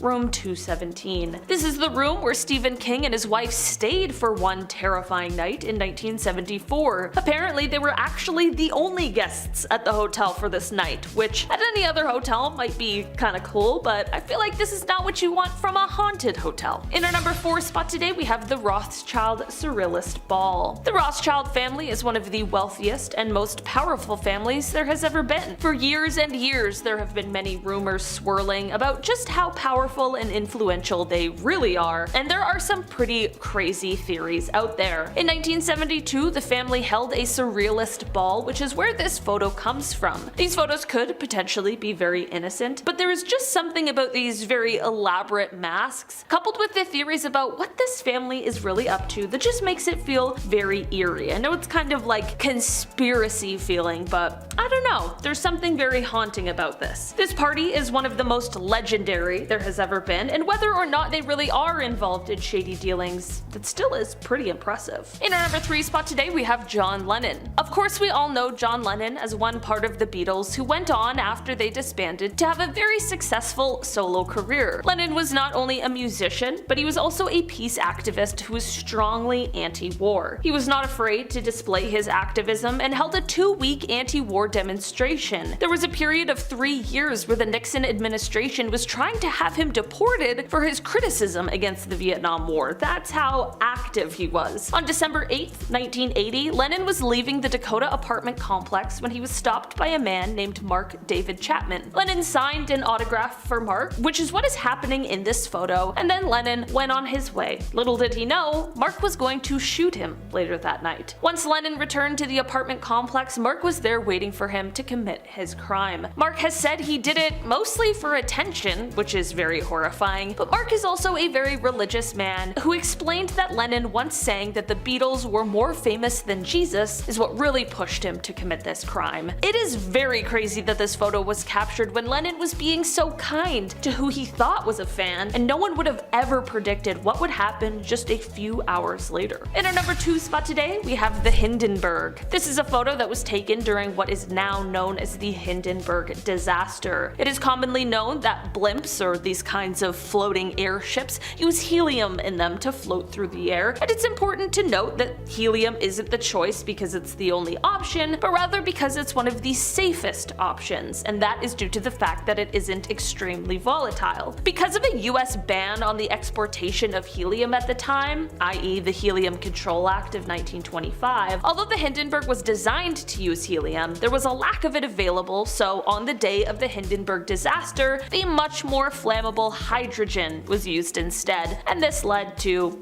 well, complete disaster. When the Hindenburg floated off on May 6, 1937, it disastrously caught fire during its flight, with 97 people on board. Sadly, due to the fire, there were 35 casualties on board the flight that day. It is an absolutely horrendous situation, which teaches us all a very valuable lesson. And finally, in our number 1 spot today, we have Mount Pinatubo. This is a photo that is showing Mount Pinatubo, which is located in the Philippines, on June 15, 1991. That is the day that this volcano erupted into what would be the second largest volcanic eruption of the 20th century. Certainly impressive, also extremely terrifying. This photo shows the pyroclastic flow full of hot gas and rock being flung into the air. Eruptive activity at the volcano first started on April 2nd of that year, which prompted researchers to set up seismographs in the area. By June, the volcano was having a couple of progressively shallower eruptions before, on June 12th, the volcano had its first spectacular eruption, which sent an ash column 19 kilometers up into the atmosphere. Additionally, smaller explosions continued on June 13th, which then led to some intense seismic activity. After more highly gas-charged magma reached the surface, on June 15th the volcano once again exploded, this time sending the cloud of ash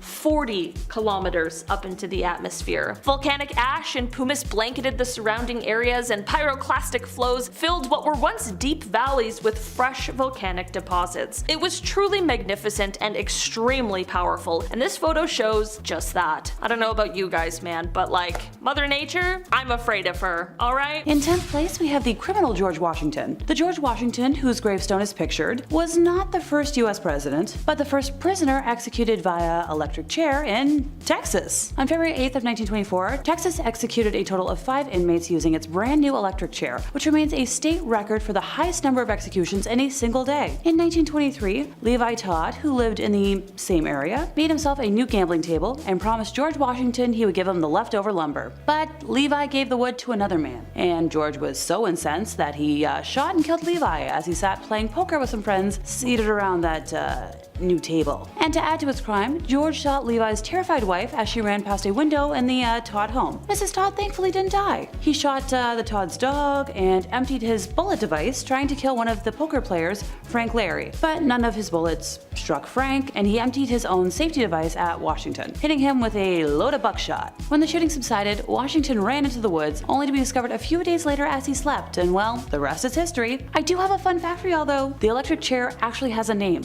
Old Sparky, and it is currently on public display as part of a replica death chamber at the Texas Prison Museum in Huntsville, Texas, along with tubing and straps used in Texas's first execution by lethal injection. Cool, I might go visit that museum now. In 9th place, we have Victorian death photographs. Photographs of loved ones taken after they died may seem kind of morbid by today's standards, but in Victorian England, they were a way of commemorating the dead and blunting the sharpness of grief. Remember, unless you were rich enough to have a painting commissioned, there really wasn't a way to preserve visual proof that someone existed, and how they looked for future generations. In images that are both unsettling and strangely poignant, families pose with the dead, and consumptive young ladies elegantly recline, the disease not only taking their life, but increasing their beauty. Victorian life was suffused with death. Epidemics such as diphtheria, typhus, and cholera scarred the country, and from 1861 onwards, the bereaved queen made mourning fashionable. Trinkets of memento mori, meaning remember you must die, took several different forms and existed long before Victorian times. Long exposures when taking photographs meant the dead were often seen more sharply than the slightly blurred living because of their, lack of movement. On some occasions, eyes would be painted onto the photograph after it was developed, which was meant to make the deceased more lifelike, while other times death was more obvious. Locks of hair cut from the dead were arranged and worn in lockets and rings, death masks were created in wax, and the images and symbols of death appeared in paintings and sculptures. But in the mid-1800s, photography was becoming increasingly popular and affordable, leading to memento mori photographic portraiture. Try saying that 5 times fast. You don't want to know how many times I failed. The first successful form of photography, the daguerreotype, was an expensive luxury, but not nearly as costly as having a portrait painted, which previously had been the only way of permanently preserving someone's image. As the number of photographers increased, the cost of these photos fell. Less costly procedures were introduced in the 1850s, such as using thin metal, glass, or paper rather than silver. I see where Weekend at Bernie's got their inspiration. In 8th place, we have a ghostly mural. The ghostly figures shown in this mural in the Karl-Lehrer-Strasse tunnel in North Rhine-Westphalia, Germany, depict the 21 young people who died in a stampede in 2010 at Love Parade, a German music festival. At least 500 others were injured in the devastating tragedy. The Love Parade was a free-access music festival and parade that originated in 1989 in Berlin. The parade featured stages, but also had floats with music, DJs, and dancers moving through the audience. The Love Parade in Duisburg was the first time that the festival had been held in a closed-off area. Between 200,000 and 1.4 million people were reported to be attending the event, and 3,200 police were on hand. As a consequence of the disaster, the organizer of the festival announced that no further Love Parades would be held and that the festival was permanently cancelled. Criminal charges were brought against 10 employees of the city of Duisburg and the company that organized the event, but eventually rejected by the court due to the prosecutor's failure to establish evidence for the alleged acts of negligence and their, causal connection to the deaths. The mural was established by an unknown artist as a reminder of the sad day. In 7th place, time to meet American physicist Harold Agnew. As you might have assumed, pictured is, that physicist, holding the nuclear core of the Fat Man atomic bomb, which was dropped on Nagasaki in 1945. The bomb ended up killing about 80,000 people, many of which who died from the long-term effects it caused, like radiation illness and leukemia. It was the second of the only 2 nuclear weapons ever used in warfare, and its detonation marked the 3rd nuclear explosion in history. It was built by scientists and engineers at Los Alamos Laboratory using plutonium from the Hanford site, and was dropped from the Boeing B-29 Superfortress boxcar piloted by Major Charles Sweeney. The name Fat Man refers to the early design of the bomb because it had a wide round shape. Fat Man was an implosion-type nuclear weapon with a solid plutonium core. In 6th place, we have Karl Wallenda. Karl Wallenda was a German-American high-wire artist and the founder of the Flying Wallendas, a daredevil circus troupe whose members performed dangerous stunts far above the ground, often without a safety net, and still perform to this day. The photo that stayed with me was from a triumphant moment in 1978, just after he crossed the Tower Bridge in London by, tightrope. Later that year, at the age of 73, Karl attempted a walk between the 2 towers of the 10-story Condado Plaza Hotel in San Juan, Puerto Rico, on a wire stretched 121 feet above the pavement. As a result of high winds and an improperly secured wire, he lost his balance and fell during the attempt, and it was caught entirely on camera. Speaking of the Flying Wallendas troupe, as I mentioned before, they still perform to this day, with Karl's great-grandson Nick Wallenda breaking world records and performing feats that make my stomach turn. In 5th place, we have the Challenger explosion. On January 28th of 1986, the Space Shuttle Challenger broke apart 73 seconds into its flight, killing all 7 crew members aboard. The spacecraft disintegrated 46,000 feet above the Atlantic Ocean, off the coast of Cape Canaveral, Florida, at 11:39 a.m., and it was the first fatal accident involving an American spacecraft while in flight. The mission, designated STS-51L, was the 10th flight for the orbiter and the 25th flight of the Space Shuttle fleet. The crew was scheduled to deploy a communication satellite and study Halley's Comet while they were in orbit, in addition to taking school teacher Christina McAuliffe into space. The latter resulted in a higher than usual media interest and coverage of the mission. The launch and subsequent disaster were seen live in many schools across the United States. The cause of the disaster was the failure of the primary and secondary redundant O-ring seals in a joint in the shuttle's right solid rocket booster. The record low temperatures the morning of the launch had stiffened the rubber O-rings, reducing their ability to seal the joints. Shortly after liftoff, the seals were breached, and hot pressurized gas from within the SRB leaked through the joint and burned through the aft attachment strut, connecting it to the external propellant tank, ET for short, then into the tank itself. The collapse of the ET's internal structures and the rotation of the SRB that followed threw the shuttle stack, traveling at a speed of Mach 192, into a direction which allowed aerodynamic forces to tear the orbiter apart. Both SRBs detached from the now destroyed ET and continued to fly uncontrolled until the range safety officer destroyed them. The crew compartment, human remains, and many other fragments from the shuttle were recovered from the ocean floor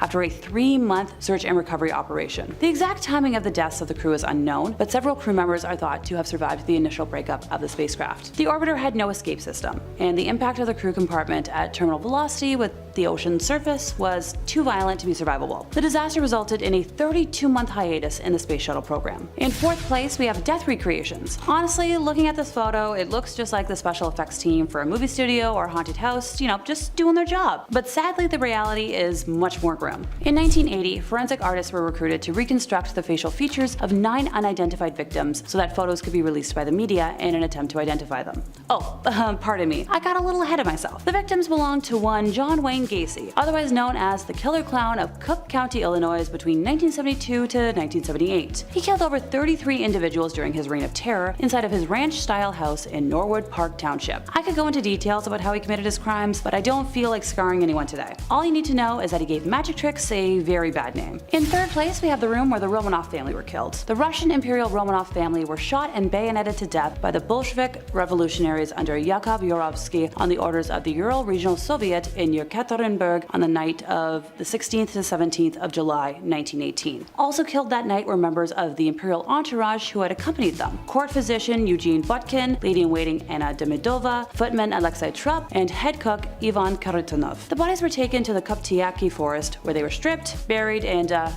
with grenades to prevent identification. In second place, we have camp staff taking a day off. Now, to the unknown eye, this is a very innocent picture, and you might be asking why it's so high up on this list. I'm going to ask y'all to pay close attention to the uniforms that people are wearing. Still not making sense? This photo is of Auschwitz staff enjoying pleasant days off. They look like camp counselors, but their job is, killing people in horrible ways, and they enjoyed it. Most probably took lives not shortly before or after this was taken. Easily the most unsettling photo for me today, since the absolute contrast makes my stomach turn. And in first place, we had the Uruguayan Air Force Flight 571. This picture was taken of a group of survivors of that crash in the Andes. They're all smiling in this photo, but it becomes eerie when you see the human spine to the right of them in the photo. I'll get to it, I promise. On October 13th of 1972, human error caused the plane and the 45 folks on board to crash into the Andes mountain range in Argentina, just shy of the border within Chile. Amid the wreckage of the mangled plane, on a mountain glacier about 80 kilometers east of the planned flight route, 33 passengers were still somehow alive. 5 people didn't survive the first night of below freezing conditions on the mountain in the remote Andes, and a 6th person died within days. Those who were still alive and not, critically injured or in a coma, used parts from the plane to create shelter, snowshoes, goggles, and also figured out a way to melt snow for drinking water. The survivors had no medical supplies or appropriate clothing and were stranded on the mountain as temperatures plunged to like minus 30 degrees Celsius. The little food they had was quickly running out. In a cruel twist, the survivors had found a transistor radio in the wreckage and were using it to listen to updates on the search effort. On day 11, they heard the announcement on the radio that the search for them had been called off. Starvation soon set in. They had 8 bars of chocolate, a tin of mussels, 3 jars of jam, some nuts and dried fruit, and some lollies and a bottle of wine. That's all they had to eat, and that was gone within a week. Desperate, the survivors ate cotton and leather from the plane seats. Okay, alrighty, time to talk about that spine. So eventually, as the bodies of the frozen dead laid around them, the survivors were forced to consider their only chance for survival. All the passengers were Catholic and held deep moral concerns about eating their relatives, teammates, and friends from school, but as a group reluctantly decided eating the bodies of the already dead was their only chance of making it off the mountain alive. So, starting us off at number 10 is Phantom Clouds and Darkness. Nebula IRAS 05437 plus 2502 doesn't have a very catchy name. These are NASA experts after all. As we learned from Elon Musk, their naming creativity, even for literal offspring, doesn't go much further than point and pick some numbers and letters. But it does certainly look like it's a surrealist painting, to say the least. I could honestly get lost in the layers, arches, and rolling clouds that create an almost religious image with just how awe-inspiring it is. Staring at it long enough, you may see a phantom rising up from the back of the dust clouds, or an angelic figure at the top of the floating yet mountainous staircase with an arched entryway. NASA and ESA's Hubble Space Telescope took this image in 2010, but scientists are still unsure what causes the bright glowing arc near the center. Maybe it's truly divine. Number 9 is, well, it's hard to find words, but its name is the Gaping Maw. Ew, don't like that personally. Anyways, it's specifically the gaping maw of a sunspot. The sun is an active place with filaments, holes, and flares that are constantly shifting across its face like a pool of liquid magma. That what you see is a close-up look at a very dramatic sunspot as seen by the Big Bear Solar Observatory's telescope in 2010. This gape could be compared to a few things. Maybe the toothy opening of the Sarlacc pit in Star Wars, or if you fired a bullet through a grapefruit like the Mythbusters. I can tell you from my very unfortunate experience that this is also kind of what it's like to look into a puncture wound on the human body and see the tissue inside. No matter what you see, I'm sure it's something uncomfortable enough that you just want me to move on. So I will. Number 8 is Ghostly Hand. I'm not even a Marvel fan, and their franchise is what I thought of when I saw this picture. It's giving Scarlet Witch, or Doctor Strange, or even Morgan Le Fay, which if you've seen the recent video Historic Sorcerers that actually had powers, you'd know is a character of Arthurian legend found in the Marvel Strike Force comic series that Aubrey Plaza will be playing on the big screen. If you haven't seen that video, maybe check it out, and while you're at it, don't forget to subscribe to The Hive. Anyways, this ghostly hand was caused by a pulsar lurking in the center, which, to quote, is a rapidly spinning neutron star which is spewing energy out into the space around it to create complex and intriguing structures, including one that resembles a large cosmic hand, according to NASA, who snapped the picture in 2009 with their Chandra X-ray Observatory. Thanks to the pulsar, a disembodied phantom-like hand looks to be grasping at the void. Calling all the ancient astronauts. Number 7 will be about the thigh bone. As you can imagine, this picture you see on screen caused quite a kerfuffle online after NASA released the image in 2014. Understandably so, because this appears to be a thigh bone smack dab in the middle of Mars. NASA, who's just so tired of us and likely assumed that this would happen, pretty much instantaneously released a statement that no, this is not a human or an alien or whatever's thigh bone. This is apparently just a rock that very conveniently eroded by wind or water to look like that. Because notoriously, there's lots of wind and water on Mars. Literally. Anyways, sorry folks, no alien burial grounds are on Mars if we want to believe the Space People Company. Number 6, we get to check out the Skull Nebula, which to me looks like a circle. I don't know, I'm not very sold, but apparently this bad boy creeps a lot of folks out. The Skull Nebula is a consistent in our galaxy, built up of several stars doing an elaborate orbital dance, in the words of NASA. This particular picture was taken in 2020. What earned it the skull name was obviously its ghastly colors, reminiscent of, well, a flayed human skull. The telescope's view highlights of the nebula's hydrogen in red and oxygen content, which is light blue. Also, if you kind of turn your head to the left like this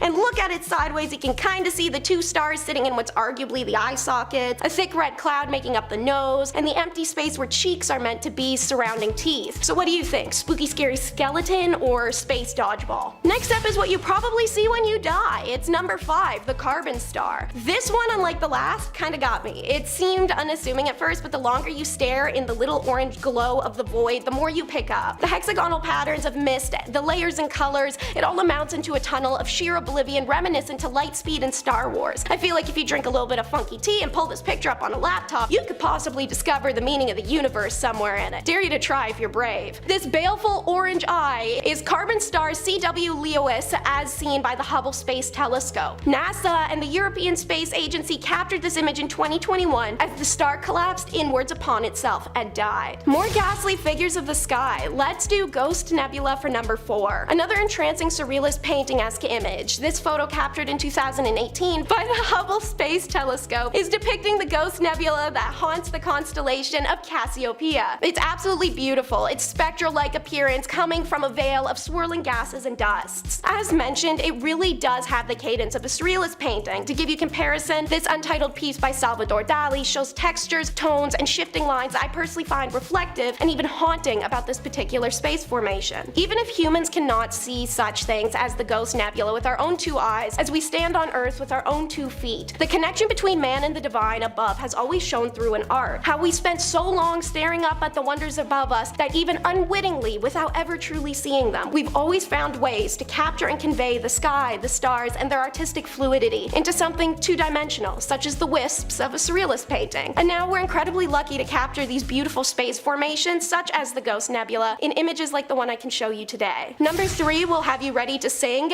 This Is Halloween. It's a jack-o'-lantern sun. Isn't that the funnest thing you've ever seen though? And while it may look like an impressive feat of Photoshop, this is actually a purely natural phenomena. Similar to our earlier gaping maw, still such an ew name, this jack-o'-lantern face is the result of a series of active regions on the sun bursting and bubbling, making what appears to be a cosmic pumpkin carving appear on the sun. Or maybe it was the work of Jack Skellington. For number 2, we're going to stare into the scariest void of all, the eye of a typhoon. This is our Earth, the one we're on right now, obviously, and in March of 2015, Typhoon Masak, also called Typhoon Shedang, spent a week ravaging the Philippines, killing 5 and injuring dozens. During that time, astronauts at the International Space Station were able to look down upon the Category 5 storm, prompting the European Space Agency astronaut Samantha Cristoforetti to capture the horrifying image you see on screen. The power of the formation is visible even from the safe distance of space as rain and lightning hide behind the deadly swirl. And coming in at number 1 is Space Station After Dark. While it could arguably be a still from Insidious 16, the Space Spectre, this nightmare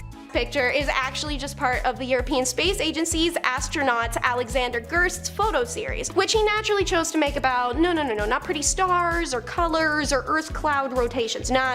His collection was the International Space Station at night, which evidently is horrifying. But Gerst had been up in space for a full year at this point, so I mean, to him, this was bread and butter, baby. Or maybe freeze-dried bread and butter. The main photo I'd like to address is the empty spacesuits with covers over the helmets, which look like a good start to a horror film. Honestly, maybe I never recovered from that alien horror film life, but space just isn't for me. Thank you so much for tuning in and taking this journey with me. As I mentioned, I do advise taking some time to rewind or pause to truly appreciate these photos, as many of them are incredibly stunning. Besides, a little existentialism doesn't hurt now and then. Number 10, Amelia Earhart. An American aviation pioneer and celebrated figure in the early 20th century, Amelia Earhart was the first female aviator to fly solo across the Atlantic Ocean. Notably, in 1932, she became the first woman to fly solo non-stop across the Atlantic Ocean, covering a distance of over 2,000 miles from Newfoundland, Canada to Northern Ireland. Beyond her aviation achievements, Earhart was a prominent advocate for women's rights. She encouraged women to pursue careers and goals that were traditionally considered to be male-dominated. Earhart was also an author and a popular public speaker, which I wish I could do, and she wrote several books about her experience in aviation and women's issues. In this photo, what seems to be a normal photo of Amelia is actually the last photo we have of her before she went missing. She may have survived her round-the-world attempt only to be later captured by Japanese forces. According to a newly discovered photograph, and according to the new History Channel documentary, the photo is found in a National Archive file as it has shown Earhart alive after her plane fell low on fuel during her mission. The photo depicts a woman believing to be Earhart and a man who looked like her navigator, Fred. A Japanese ship can be seen in the background, carrying what appears to be her plane, as her fate has been debated for decades and has sparked several conspiracy theories. What do you guys think? Or are people just hopeful? Number 9, Volcano. We all love a good nature tour or park hike, but for this man, David Johnston, he really loved the nature of volcanoes and geology, and ultimately pursued his education in the field. He was working with the US Geological Survey at the Cascades Volcano Observatory in Vancouver, Washington, and he was assigned to monitor the activity of Mount St Helens, a stratovolcano that had been showing recently a lot of activity. This photo is when he was doing his research on the earthly giant, but tragically on May 18, 1980, Mount St Helens erupted explosively, triggering a massive landslide and a pyroclastic flow. David Johnston was stationed at the observation post on the ridge known as Coldwater 2, about 6 miles north of the volcano. He radioed in the now famous message, "Vancouver, Vancouver, this is it," to his colleagues at the USGS headquarters, alerting them to the eruption. Regrettably, Johnston's post was directly in the path of the advancing pyroclastic flow, and he perished in the eruption alongside with many others. His body was unfortunately never recovered, and he was only 30 years old. Number 8, the 1986 Challenger. I love space, and I think space is really amazing and cool, as so did these guys, the crew members of the Challenger: Francis R. Scooby, Michael J. Smith, Ronald McNair, Ellison Onizuka, Judith Resnick, Gregory Jarvis, and Christina McAuliffe. The Challenger mission was unique because it included Christina, a civilian schoolteacher who was selected to be the first private citizen to fly in space as part of NASA's Teacher in Space program. However, the Challenger suffered a massive disaster when the failure of an O-ring seal in the right solid rocket booster. Cold temperatures on the morning of the launch weakened the O-ring's elasticity, allowing hot gases to escape and damage the external fuel tank, leading to an explosion that was witnessed by millions of people around the world, and it was a devastating blow to NASA and the space program. Following the disaster, the space shuttle program was suspended for over 2 years, and significant changes were made to the shuttle's design and launch protocols. After its investigation, the disaster also led to a renewal focus on the importance of safety in human spaceflight. Number 7. Menendez Brothers. We're all fans of something, whether it's art, music, or sports, and for the Menendez Brothers, they would be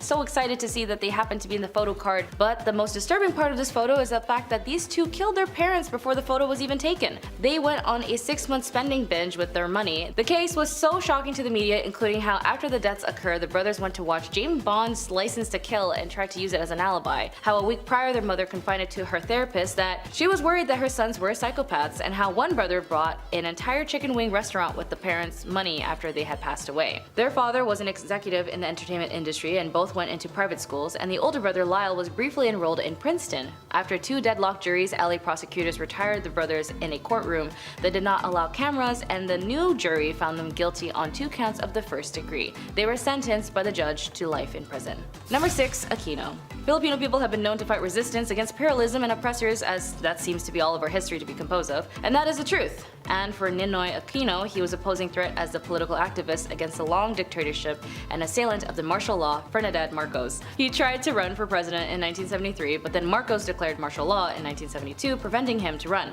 Benigno Aquino, or as we know by his nickname Ninoy Aquino, was imprisoned by the Marcos regime for speaking out against him, where he was locked in prison and tormented for 7 years. It wasn't until he suffered a heart attack did Marcos' wife Imelda allowed him to go to the United States to get treatment, only under the condition that he does not come back home to the Philippines. But Aquino knew that his love for the people and the Philippines was more important, as there were many people wrongfully prosecuted or just be found dead on the street for protesting against Marcos. He did plan to go back, and before he arrived to the Philippines, he warned reporters, hey, this might be the last time you ever actually speak to me, and he was right. In this photo was the photo before he left the plane out towards the Philippines airport. He kept saying he had a bulletproof vest on, but the assailant shot him in the head. There were countless reporters that day that knew something was going on, only for them to be all shocked to see his body on the ground. There's even footage of his assassination online, and his death sparked an outrage throughout all of the Philippines asking for justice. But of course, the United States always has to get involved in something, and they were able to get the Marcos family out of persecution from the very people he tormented and controlled for years. Number 5. Tyler Hadley. Everyone likes a good party selfie, including Tyler Hadley, who we can see here drinking a party cup with some friends. But what they don't know is that if they walked into the master bedroom was the killed bodies of his parents that he ended moments before the party. Tyler allegedly decided how he wanted to commit the crime a few weeks prior to committing them. He often told a friend exactly what he was planning to do at the time, noting that having a big party after a parricide had never been done before.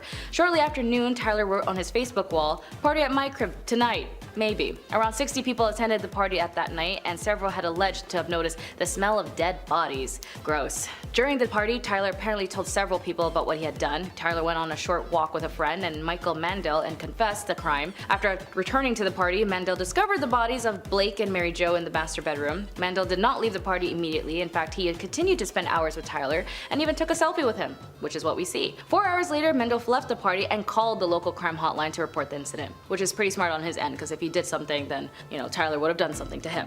News of the crime was then spread by word of mouth, and Hadley was arrested early in the next morning. Number 4. Tank Man. When it comes to revolution, all it takes is one person. After all, a single grain of rice can tip the scale. The Tank Man photograph was taken on the morning of the 5th of June, 1989, the day after the Chinese government had violently suppressed protests in Tiananmen Square. An estimated 10,000 civilians were killed in the massacre following weeks of a student-led demonstration in Beijing and beyond against the communist regimes and the suppression of basic human rights and freedom of expression. The image captures a lone man standing in the middle of the Chang'an Avenue just off the square, facing down a column of 4 slowly advancing Type 59 tanks of the Chinese army in a defiant protest. The identity of the Tank Man still remains anonymous, as people don't know what happened to him after, but he has been noted as a notable figure in the stance against militia harm to the people. Number 3. Jolie Callan. When it comes to love, if you know something is off, listen to your gut and be safe first. Unfortunately for Jolie, she only left one memory to a friend that if something ever happened to her, they know who the cause was. In 2015, 18-year-old Jolie Callan was hiking with her ex-boyfriend Lauren Bunner when he photographed her on a cliff before he pushed her off of it. The 20-year-old killer nearly escaped justice by claiming he was on the autism spectrum in court. This is the exact photo before he pushed her off. Bunner later called the cops and said, "I just want to turn myself in for the crime of my ex-girlfriend that happened just a little while ago on Cheheha Mountain." Later that evening, on August 30th, 2015, police found her body still wearing her backpack. Cops believe that he had lured Callahan, who still wanted to remain friends with her former boyfriend, there to kill her because she wouldn't take him back. The court heard him bragging to cellmates about killing the 18-year-old, saying if he couldn't have her, No one else could. Number 2, Omeg. If you're lucky, you may have had some cute outing photos with your family and friends when you were younger, and this particular photo seems like an ordinary day with a young girl and her dad, but unfortunately it was actually moments before an explosion incident caused by the real IRA, or the Real Irish Republican Army, a provincial Irish Republican Army splinter group who opposed the IRA ceasefire and the Good Friday Agreement signed earlier that year. The explosion killed 29 people and injured about 220 others. The red Vauxhall Calvier containing the bomb, can I say bomb? The red Vauxhall Calvier containing the explosion, this photograph was taken shortly before the explosion, and the camera was found afterwards in the rubble. The man and the child in the photo both survived, and the injured survivor, Marion Radford, described hearing an unearthly bang followed by eeriness, a darkness that had just come over the place, then screams as she saw bits of bodies, limbs on the ground while she searched for her 16-year-old son, Alan. She later discovered he had been killed yards away from her after the two became separated just minutes before the blast. And finally, number 1, Andes. Personally, one of the most creepiest photo, and it actually made me feel pretty uncomfy with this one. It seems like a cool crew cut photo of just a bunch of dudes, when in reality these are the survivors of an Air Force Flight 571 crash in the Andes. Pilot Ferradas had flown across the Andes 29 times previously, and on this flight he was training a co-pilot, La Guara, who was at the controls. As they flew through the Andes, clouds obscured the mountains, and the controller in Santiago, unaware the flight was still over the Andes, authorized him to descend to 11,500 feet. The rugby players on board joked about the turbulence at first until some passengers saw that the aircraft was very close to the mountain. That was probably the moment when the pilots saw the black ridge rising dead ahead. After the crash, of the 45 people on the aircraft, 3 passengers and 2 crew members of the tail section were killed when it broke apart. The survivors had little food, only 8 chocolate bars, a tin of mussels, 3 small jars of jam, a tin of almonds, a few dates, candies, dried plums, and several bottles of wine. Eventually their friends made an agreement that if they ever died, they would offer themselves for them to eat, and so they did. The group survived by collectively deciding to eat flesh from the bodies of their dead comrades, and in the photo you can see on the right, a spine. At the end, 8 people were rescued and they lived. Starting off with S for Secret. Alrighty, so here is from the Polish Constitution Day celebration in Chicago, specifically the one from 1978. On the left there, all washed out and crappy old flash display style, is First Lady Rosalind Carter. The guy shaking her hand, or rather just holding it and staring off camera like a waiter just went by with a tray of warm sausage rolls he wants to really get into, is John Wayne Gacy. And if you're also thinking, yo, what is up with this guy being in so many random famous photos, you're absolutely right, and it's genuinely strange how photographed and out there Gacy was. By the time this was taken, he had already killed over 20 people. Also, when he wasn't side hustling as a clown, he was super active in the government and politics, thus why wearing the S on the lapel. It was given to him by the Secret Service to indicate special security clearance, so the S literally does stand for secrets, both the US government's and his own, whose secrets are worse though, huh? Anyways, at the bottom of the handshake photo, you can see the handwritten address to John Gacy, best wishes, Rosalind Carter. I've heard beauty is pain, but I haven't heard beauty is the next Saw movie? Check out the Beauty Calibrator. Seeing pictures, you may think it's some sort of Middle Ages torture machine, or as said, literally one of those Saw movie head devices. But surprisingly not, it's another way to point out women's insecurities and find the smallest things possible to make them feel bad over. Meet the Max Factor Beauty Calibration Machine. It is the only one in existence, thank God, and in 1932 the makeup legend Max Factor came up with this ingenious invention combining phrenology, cosmetics, and insecurity gaslighting with pseudoscience analysis of a woman's physical flaws. Max Factor's Beauty Calibrator enabled Hollywood makeup artists to pinpoint where facial corrections needed to be made down to a literal fraction. The machine, also known in the trades as the Beauty Micrometer, revealed that a natural perfect face was a myth. Every single woman was imperfect and needed correction, and this machine could find it by taking precise measures. It would mark spots that needed to be fixed, and then the artist, once the helmet was removed, could correct all the new insecurities with makeup that you didn't have before you put the stupid thing on. Next up is a photo that's all dramatic flair, the death card. Masseria represented an outdated mindset in the mafia world, one that could no longer be reasoned with diplomatically. The same is true of his rival Marandano. The ongoing tit-for-tat killing between the two genuinely wreaked havoc on not only the streets but in the mafia hierarchy itself. himself. Those resistant to change generally don't last long, and meetings of the Mafia elite tried to bring around at the end of bloodshed, but Marantano especially consistently manipulated matters to his own advantage. In order to facilitate underworld peace, the consensus turned from diplomacy to the inevitable. One of these guys had to go. The final straw, according to the account of Nicola Gentile, was when the police informants called Messeri and said knock off the violence. Having an idealism for peace, he actually responded by disarming his men, and they were all pissed. Joe the Boss, Messeria, his bodyguards, and Lucky Luciano all met at a seafood restaurant at 3 p.m. on April 15th of 1931. Luciano excuses himself from the card game while that they're playing to visit the bathroom. This is the signal for the hitmen. The bangs could be heard from around the block apparently, as Joe was hit from behind 4 times in the back and 1 in the head. And it's born, the infamous Ace of Spades shot. It added to the cult status of this hit, but many expect that the Ace of Spades card was placed between Messeria's fingers after the hit by a photographer just for the shock factor of the press. Next is a series of photos recovered before they could be lost. Holes in a window. Former LAPD reserve officer turned photographer Merrick Morton was faffing around in the LA Police Department when he comes across a stash of LAPD crime photos ranging in the dates of 1920s all the way to the 1970s. These were cellulose nitrate based film, and the negatives were so decomposed they're deemed fire hazard, but Merrick saw enough of the few stills to know that they'd be an absolute effing gold mine. Working with Phototeca Photo Digitation Service and the US National Film Archive, the photos were given a new life. This collection is NSFW, and there are hundreds. Now spruced up, the macabre photos are mostly crimes, and many of them violent and depicting the bodies or surviving victims' injuries. Obviously, the ones you're seeing on screen as I'm talking are tamer, such as my choice, the one you're seeing now, holes in the car window. Something about it gives me a deep sense of discomfort, thus the choice. The collection contains recognizable crimes and faces too, an unusual photo of Malaya Nurmi dressed as Vampira, pictures of comedian Lenny Bruce's OD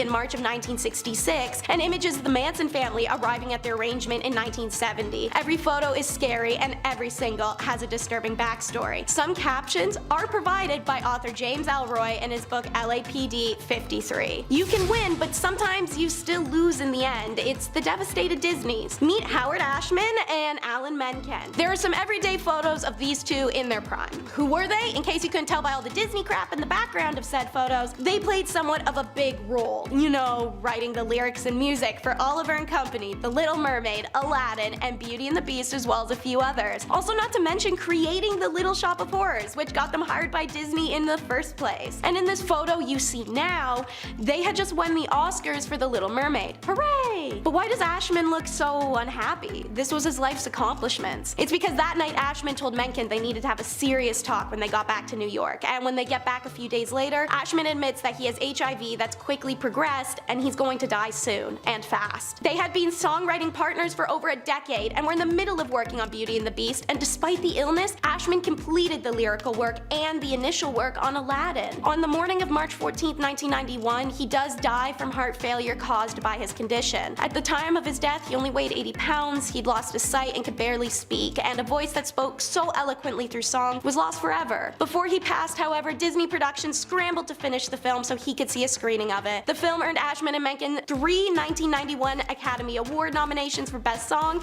and the title song winning the award. Perhaps most amazingly, Beauty and the Beast was the first animated film ever nominated for an Academy Award for Best Motion Picture. So it looks like a photo of 2 men achieving their wildest dreams, but it's a record of their last normal moment together. Oh look, it's the D-Bags Day Off! Camp staff! Check out this jolly-go-lucky group. They got the day off of work because the weather was nice for the first time in a long time. During the wartime, that must have been awesome, especially being young. Finally shirk responsibility, maybe go get a pint, have a picnic, hang out with each other, maybe get a little frisky, lavishing in the sun. I'm done looking at them. In fact, I'm sick by having to look at them. When that group of people is gonna have lighted and silly summer fun on a day off, they're going back to their jobs at the camps of World War II to do exactly what you're thinking they would be doing for work when I say they work at the camps of World War II. And they enjoyed it. This wasn't one of those mandatory war jobs or excuses you can make up for following orders. These young adults, who may as well be the grandmothers, grandfathers, or great-grandma or pa of people even watching, chose to do this job and actively enjoyed it. So this is a good reminder it's not that far in the past, and these people most likely took lives shortly before or after this photo was taken. Did Halloween come early, or is it just Sylvester Claus? Yeah, so I chose this photo out of, trust me, like thousands of equally creepy ones because I feel it truly captures the what the bleep factor this holiday has. And they do it every 31st of December to 13th of January. The Silvesterklausen of Ernach and the surrounding area Appenzell custom that is famous throughout Switzerland. The custom derives its charm from the unique blending of contrasts such as nature and art, mystery and tradition, harmony and anarchy. The Silvesterklaus that ushered the old year out and ring in the new. There are 3 types of these clauses: the beautiful, the ugly, and the pretty ugly. Common to all the clauses are bells in various shapes and sizes that they wear on their bodies. Their rituals begin in the early morning each day. The various Schupel meet at the village square before each group goes its own way. A group will pull up in front of your house, then hop around and jump up and down to make the bells ring, and then they start yodeling at you. You listen to the yodel, they say Happy New Year, give you some cash, some liquor you have to drink from a straw, and then they just leave. Dark backstory gossip, however, in times of poverty and hunger, which afflicted the region frequently, Clausen was a way to earn a little extra money, and in the 1930s, what was known as Belchel Claus, aka the Beggar Claus, began to appear on the streets. Essentially homeless Santa Clauses, but Santa looked like that. As a result, the influx of beggars in the Claus Guide resulted in heavy restrictions, and in the 1950s, the custom had nearly died out. It's only thanks to the initiative of individuals in the 1970s that this got to come back and enjoys enormous popularity today. Somebody come get their creepy uncle. Cannot tell me this isn't the energy this photo gives. Creepy uncle. The woman is unidentified, but definitely a follower to be able to handle that guy's BO and greasy hands on her. It was taken of the Children of God leader, David Berg. This group started in 1968 in California after Berg claimed God himself had gifted him with prophecies. In reality, Berg started making extreme demands of his followers, give up their money, worldly possessions in exchange for limited outside access, horrible cramped living conditions, brainwashing, and would make this group famous for really bad reasons I can't and would rather not get into. Former members of COG have been outspoken about the childhood they suffered growing up in the communes. Actress Rose McGowan, the most famously outspoken, published her story of 9 years in the group. Actors Joaquin and River Phoenix, also raised in the cult, had it harder than Rose, and that trauma plagued River especially. He was actually the original heartthrob of the 80s and 90s, a role, fun fact, DiCaprio only managed to take once River's substance addiction caused by his traumatic childhood unfortunately took his life. So more of an unfun fact, but the matter stands that River painted the way for DiCaprio, and this psycho ruined a lot of people's lives. Have you ever seen a photo you can feel? Before you see the photo itself, you're gonna learn about the man in it. So, Joseph Goebbels, a National Socialist politician and propagandist who held multiple high-rank roles in the Yahtzee party. As a party chief for Greater Berlin, 1926 to 45, Reich leader of propaganda, 1929 to 45, and in 1933, the push-broom mustache twit appointed Joseph the Minister for Propaganda and Public Enlightenment. He was a devout, unbridled through and through bigot, a tireless agitator, and the propaganda this man designed, wrote, and funded had shipped through dozens of countries and shaped the perspective of Jews in a way that can actually never be undone. It's this propaganda many people still cite when asked for factual basis or logical argument as what Jews had done oh so wrong. It's Joseph who orders the mass burning of literature, who sentenced thousands to death, and who made up lies to ensure hatred, a hatred that still stands today. And I want you guys to see how he looked at them. So here is the photo, finally. This is a picture of Joseph Goebbels taken only seconds after he found out the photographer was Jewish. In this photo, you can feel it, and it's effing terrifying. And now, the last photo is from El Monte, 6 May. That's the date written on this photo from the LAPD Collective, and it's the only other photo from said collection I chose to put on this list aside from the holes in the car window. As follows is the photo and James Elroy's written description of it. This is a detective modeling a mask worn by Baxter Shorter's crew. Shorter was in a gaggle with Emmett Perkins, Jack Santos, and Barbara Graham. The three of them then killed an old woman named Mabel Monahan on 9 March 1953. Shorter was appalled by his gaggle's violence. He ratted the others out, and Santo and Perkins kidnapped him in front of his pad on Bunker Hill, took him to the mountains, and killed him. Shorter had a sister that lived in El Monte, and they were hunting through it for evidence. This mask was in her pad. James Elroy. If Mabel Monahan's former son-in-law Tudor Scherer hadn't been a Las Vegas gambler, the 60-year-old widow probably would have never been killed. Also, if she didn't stay friends with him after he divorced her daughter, that'd probably have helped. But she did, and people found that weird. So there had to be something at play, right? Maybe Scherer trusted her so much he stored his 100 grand floats there. Ex-cons Emmett Perkins, John True, and Jack Santos think that, and they plan to take it. Barbara Graham joins the group to be their key into the door. Mabel takes a while to open up, but Barbara persuades her with the story of a broken down car and pleas for the phone. Mabel was reluctant, but the young woman was alone, and the widow knew firsthand how scary it could be for a woman to be on her own at night, so she let her in. And in comes John True, Jack, Emmett, wearing rubber masks. We're gonna take a pause. Ladies and female presenters, our own sex does not guarantee our safety, and you can't predict anyone's intentions. Please trust your gut if it says don't open that door. Mabel is struck on the head, left gagged and bleeding in the hallway. The group ransacks her home for a safe that never exists and panic when there is none, so they just leave her there. Mabel is dead for 2 days in her home before she's found. The investigation into the slaying of the Burbank widow began, and it was a long one, filled with drama. In the end, the four are charged with conspiracy to commit burglary, robbery, and M-word on June 3rd, 1953, in the death of Miss Mabel Monahan. Alright, thank you so much for tuning in. Super fun video. Hope you guys enjoyed. Be sure to like and subscribe to see more, and comment down below if you've ever seen a vintage photo that set off some alarms in your brain.